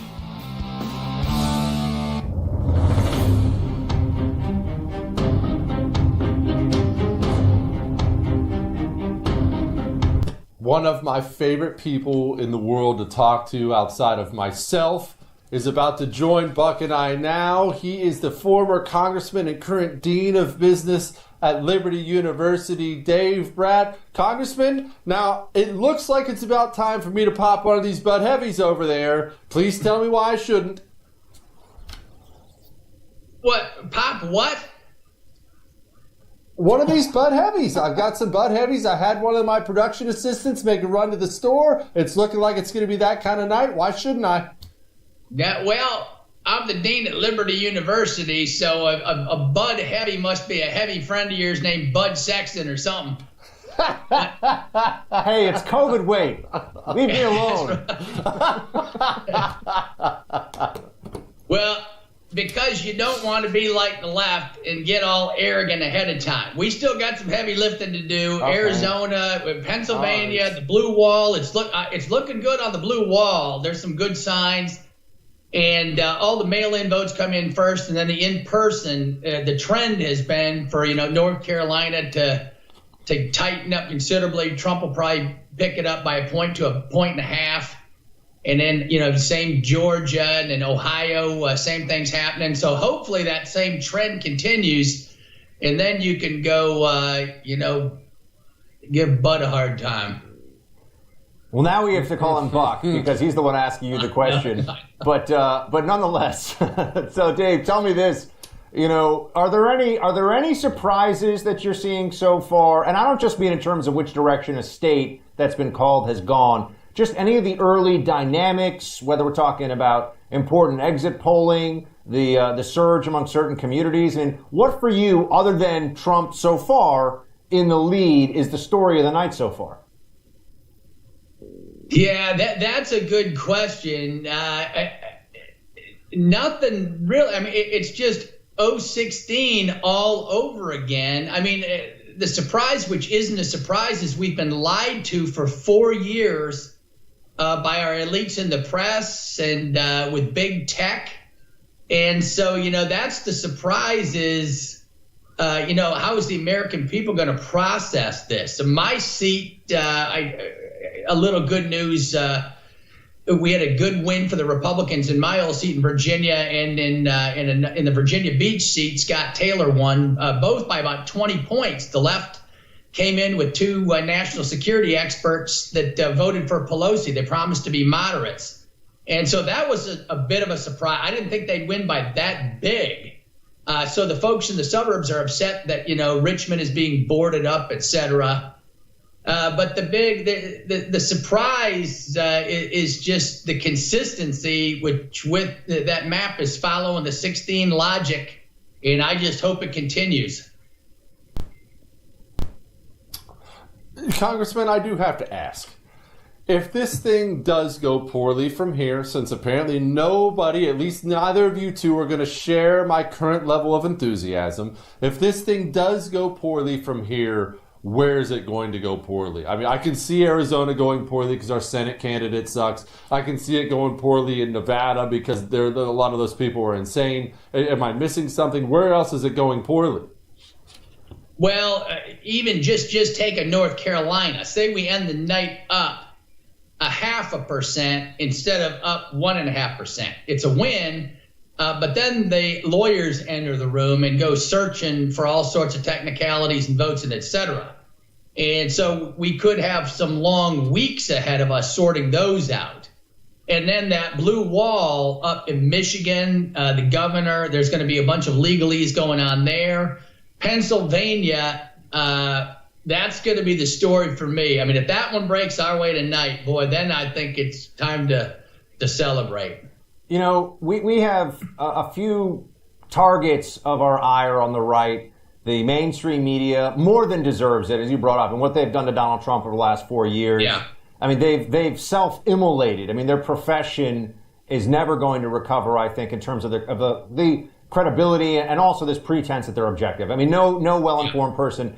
That's also true of a lot of these fact-checking organizations that are out there that are really just journalists that repurpose themselves as even more objective than which is laughable. We see this time and time again. Are pollsters now, Dave, to be added to that list? I mean, you have personal experience of how polls work and how they do their jobs. Because right now they said Biden was up 17 in Wisconsin, 9 in Pennsylvania. I'm talking about days ago. Yep. Yeah, I'll go there and I'll just up you. I think it's time to get serious. I just read The Closing the American Mind again by Alan Bloom, and that book just notes the utter shallowness of our country philosophically, theologically, just our inability to educate the young folks on what's important, to love the family, to love your country, to love your culture. We don't even know what our culture is anymore. So I think there's blame all around. Our K-12 education system is turning into a joke. Higher ed's turned solid leftist. It's time for this country to get serious again, right? I mean, you've got 70 million Catholics that are trying to do Aristotelian moderation between, radicals and semi-radicals, right? I mean, they're moderating around things you shouldn't moderate around. You need to moderate around truth claims. And no one's making those anymore. We got 100,000 Protestant evangelicals and 100 million. And we're just missing the target. And so there's a great realignment going on. I don't think it's going to be Republican, Democrat anymore. It's not really conservative liberal. It's globalist versus mainstream America, populism. And I think really that is going to be the divide. When you look at that map and when we say which way Pennsylvania goes, right? Are they going to go with Delaware globalist Biden, or is Scranton going to get their head on straight, and say, no, we've lost jobs for 47 years under your watch. You didn't make African Americans and Hispanics better off. Wages have been flat for 40 years. And this country just needs to get intelligent again. Congressman, is China sitting there sweating it, looking at that map right now? They have to absolutely hate Donald Trump with the fire of 1,000 suns. And Biden wasn't even going to be a return to normal. He was going to be best pals. If his history's any indicator, China has to be just wringing their hands right now. Yeah, that's a good point, right? And I don't think the president did well enough in explaining who brought us the virus and who shocked our economy to zero growth and stunted it. And at the end, he started closing on Biden a little bit, but that is just the issue. And instead, it gets down to, are you gonna wear a mask or not? And he let the Dems define that. How are you going to treat COVID as the issue instead of the fact that the Chinese sent us here and asked Biden in a debate, Biden, will you renounce China right now? And, ask him a couple tough questions in the debate. And so, yeah, China's squirming right now, right? Both sides. My Republican establishment folks, there's still too many of them that wouldn't mind getting back on the old just money train. And so hopefully Trump pulls this thing out tonight, and the populists in the Midwest, Blue Wall is in for a decent surprise with renewed American growth and renewed American hope. Now, I'm going to get a little ahead of where the polls are here, which will make my friend Jesse very happy because he's just a couple of steps away from spraying Busch Light all over the cameras down there in Texas. But I got to ask, do you think that, let's just assume, we're getting this out now, so we're not calling anything for anybody, in the grand scheme. But let's assume that the trend continues and it is, in fact, Donald Trump's night.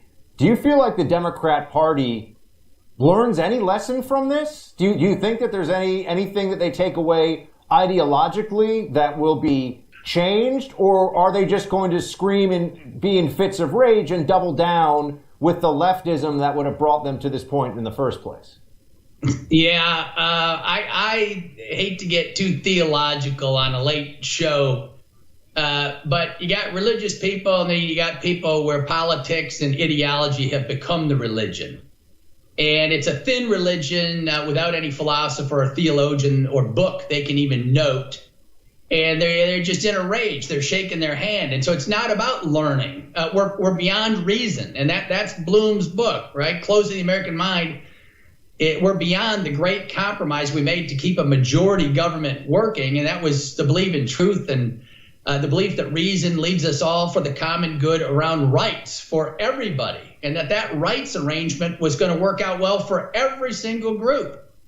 But now the elitists and the coastals, they got their noses up in the air. They can't bring themselves down to hang out with the masses.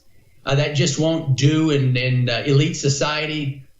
And it just goes on and on from there. So there's no learning. There's no debate of ideas even being had right now.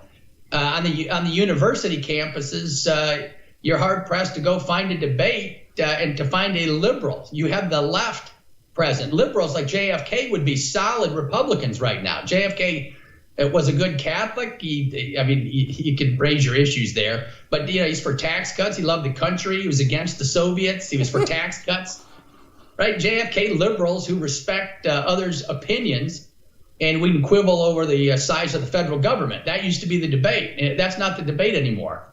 Now the debate is, do we believe in reason and rights claims and the Constitution, or do we just believe in achieving power for its own sake? This new Marxist move that's on the march. And they're strong. They're very strong.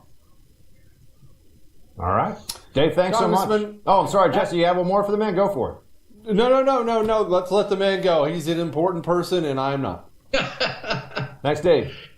You guys are great. Thanks, Buck. Thanks, Jesse. Jesse, I got some good news I want to present you, my friend. You ready for this one? Because you brought this up. You brought this up before.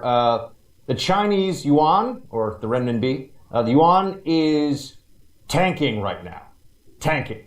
Why would Chinese currency on election night all of a sudden start dropping off a cliff?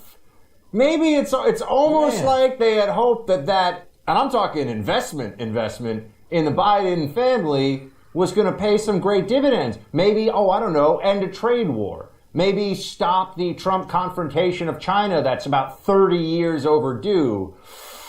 Too bad. Well, but we don't know. We don't know. I'm not. You see, you just tricked me there with your happy face, and you're making it seem like the map is not done, sir. We don't know yet. We don't know. I've been writing for a week that Trump is going to win, and I cannot let myself get there until it's impossible for the libs to take this out of my cold, dead hands, Jesse. It's already over, Buck. It's already over. You can go hunt for fresh water in Newfoundland. I'm going to be over here celebrating because I'm telling you it's already over. Yeah, I mean, I got to tell you, I really just want to see these final numbers in Michigan, Wisconsin, because I mean, if that's all, I mean, that's pretty much all she wrote at that point. If they're really solid red, and we'll be so close to it at that point. So I know we're getting there. The fact that at this stage of the night they're pink. Should tell us a lot, and there's no reason to believe that there's going to be some massive switch there. But we'll have to see, Jesse. But yeah, your very astute comment on China, because China's watching this, and they're not happy with what they're seeing so far. That's for sure. Well, I mean, honestly, it wasn't even tongue in cheek. Think about it. I mean, as you know, I know you talk about it on your shows too. How many? This isn't even on Obama. How many decades Republicans and Democrats have been running to China? Hands out, hands off policy with China. We love China. These horrible deals with China, kind of letting them do what they want. And all of a sudden comes Donald Trump, this real estate guy who's been sticking it to them. For 4 years. For 4 years, he's been sticking it to them, making their life a living hell. And then he might get 4 more. You know they've got to be pulling their hair out. It's got to be. And not only is he successful, he's showing America there's a path forward here where we can freeze them out and do pretty well for ourselves. Donald Trump beat the consensus that had existed in D.C. And, you know, I come from a foreign policy background with I worked at think tanks before I went to the CIA, so that's a whole other conversation. But Donald Trump managed to confront the consensus on China, which, just to distill it down, Jesse, it was a bipartisan belief for really as long as you and I have been alive. We're about the same age, I think. It's been a bipartisan belief in Washington and in our ruling class that as China gets more and more wealthy and effectively steals more of our intellectual property, rips us off, engages in unfair trade, but once they get big enough, rich enough, and powerful enough that iron-fisted autocracy that does not allow free speech, free elections, or freedom, period, is all of a sudden going to liberalize. That was the great theory. Yeah. And Donald Trump comes along and says, that's dumb. And he was right. And he was right. And think about the risk he took. I talked about this a lot. And I don't do this politicians are these warriors leading the charge thing. I don't do that, not with Trump, with anyone else. But I said, for a politician, for his career, for his re-election chances, people forget about this. How brave was it of Trump to take some steps to hammer down on China that hurt Americans and hurt the Americans who voted for him too? Farmers were hurting for a while because of what Donald Trump was doing to China. And Trump was, he was telling them, look, I'm sorry, we have to realign things here because they're killing us. He actively hurt his re-election chances because he thought it was for the good of the country. Honestly, it's underserved and under-talked about. It's one of the most patriotic things I've seen out of a president. What politician hurts his own chances because he views it's better for the nation's security? China was micro-targeting, and everybody should remember this because the media, of course, is never going to. China was micro-targeting its response to the Trump, really was a Trump counter-trade war. I mean, that's, people keep talking about the trade war. It was a one-way trade war, and Trump says, this can't continue. China was trying to damage Trump politically with how it was responding to the trade war, looking at states, trying to find ways to hurt industries that would hit him politically where it hurts at home. So that should give you a sense of just how much they're paying attention to and tied into. Never mind, of course, the NBA and all the other ways that the Chinese Communist Party has far more influence in this country than it should have ever been allowed to have. Our tech monopolists bow to China while they will absolutely, turn a blind eye to anything going on there and turn their backs on the U.S. military, turn their backs on U.S. companies and U.S. government projects that need their AI research. So his confrontation of China, I know we're also focused on COVID and the economy right now, but you're absolutely right, because he did that not only against Democrats, but against all the Republicans who thought they were so much smarter than him. They were wrong. 100% right. And with that, I'm going to hand it off to Buck Sexton himself and the first very own Mike Slater. They're going to take over the reins here for just a few. I will be back. Do we have the man himself, Mr. Mike Slater? There he is. What's up, boys? How we doing? We're good, man. We always we're letting Jesse has been speaking for hours. That makes sense. I've had dinner, I've had a nap, I've come back, and Jesse's been nonstop blabbing, so he deserves Slater, a break. you are like a walking, talking advertisement for life in San Diego. You know, I'm the New York representative here of the First. You got Jesse down in Texas, and you're out in San Diego. You always look like you just came off the beach, living this healthy lifestyle. You just probably got a shiatsu and took your pet to a pet therapist. Everything's going well in Southern Cali. And it's only 8 o'clock over here. The night is young. You gotta let the coat off, let a button loose, man. Lighten up. And what a great day. Now listen, I know you're reserving your grand celebration, and I respect that. What, however, is it going to take? Because my wife's the same way. When she's watching the Cowboys, they can be up by 50 points, and it doesn't matter until the game's over. What is it going to take for you to be excited? What is it going to take for you to know Trump's going to win? Victory. And I can smell it. I can smell it, and I know it's getting close. But see, I'm somebody who, man, I'm all in, right? Like, if I believe that Donald Trump has this thing in the bag, I'm going to start dancing on this table and saying silly stuff. And then if all of a sudden it goes, oh, we can't decide tonight, oh, Pennsylvania, that video of me that's going to go viral with my bat. I'm going to do the Trump. Remember that dance that he did? The other, when he was, that sort of that thing. We're going to do the Trump here on the show. But if we pull that lever, my friend, we can't unpull it. We can't unring that bell. Right. Tell me what you're seeing. What are we seeing out west? Because the polls have closed now. California, Idaho, Oregon, Washington. What are we going to see, and why does it matter? Well, I'll tell you California. California is going to be the bluest wave you've ever seen in any election ever. So that's what's going to get Biden over the popular vote, right? But that's not a thing. But the Democrats sure want to pretend that's a thing, right? So California's the lost cause. We have a ton of local ballot measures, California ballot measures that are tax increases galore. We'll find out here real soon if they're going to pass, and I'm sure every single one of them will pass. San Diego, I don't want to get too in the weeds of San Diego, but we used to be this conservative bastion in the bottom of the state. We don't even have a Republican running for mayor. We currently have a Republican mayor, the largest in the country, largest city with a Republican mayor by far. And we don't even have one running this go around. So California is a total lost cause. So all the more reason why I need to be celebrating a Donald Trump victory, because we got nothing to celebrate out here in California. Yeah, officially up there, California, which is hemorrhaging residents with its leftist policies. I mean, there is an actual app, friends, in San Francisco that tells you how to avoid the human poop on the streets.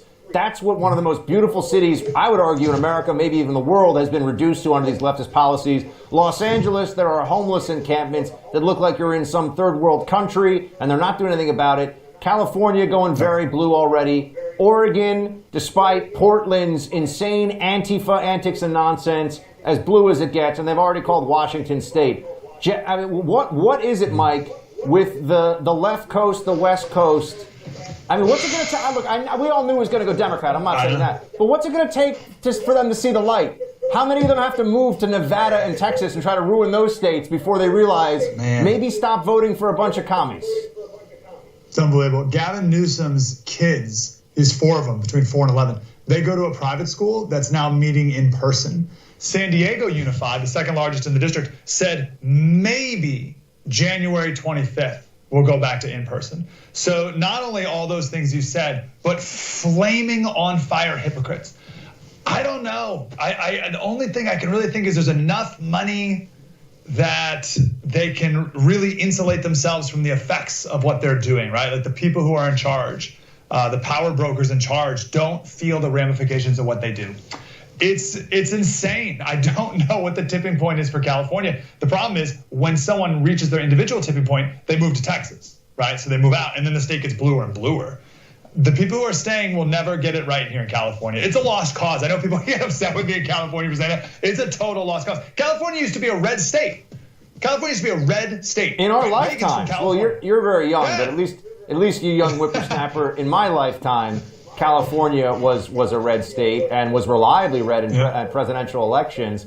I mean, I think that more than a few, millions and millions of illegal immigrants arriving throughout the 90s and the early 2000s certainly played a large role in that. But also just the problem, and then you see this, and it's true, whenever there's a socialist revolution, and they've always had a kind of quiet socialist coup in California, it takes a while to ruin something. And it takes a while to ruin something as beautiful as, by the way, not just California, Oregon, Washington. I've been in Oregon's Pacific Coast, some of the most beautiful place on earth. I mean, there's so much these places. You got Silicon Valley, Hollywood, which isn't what it used to be, but you have all the tech sector in Northern California.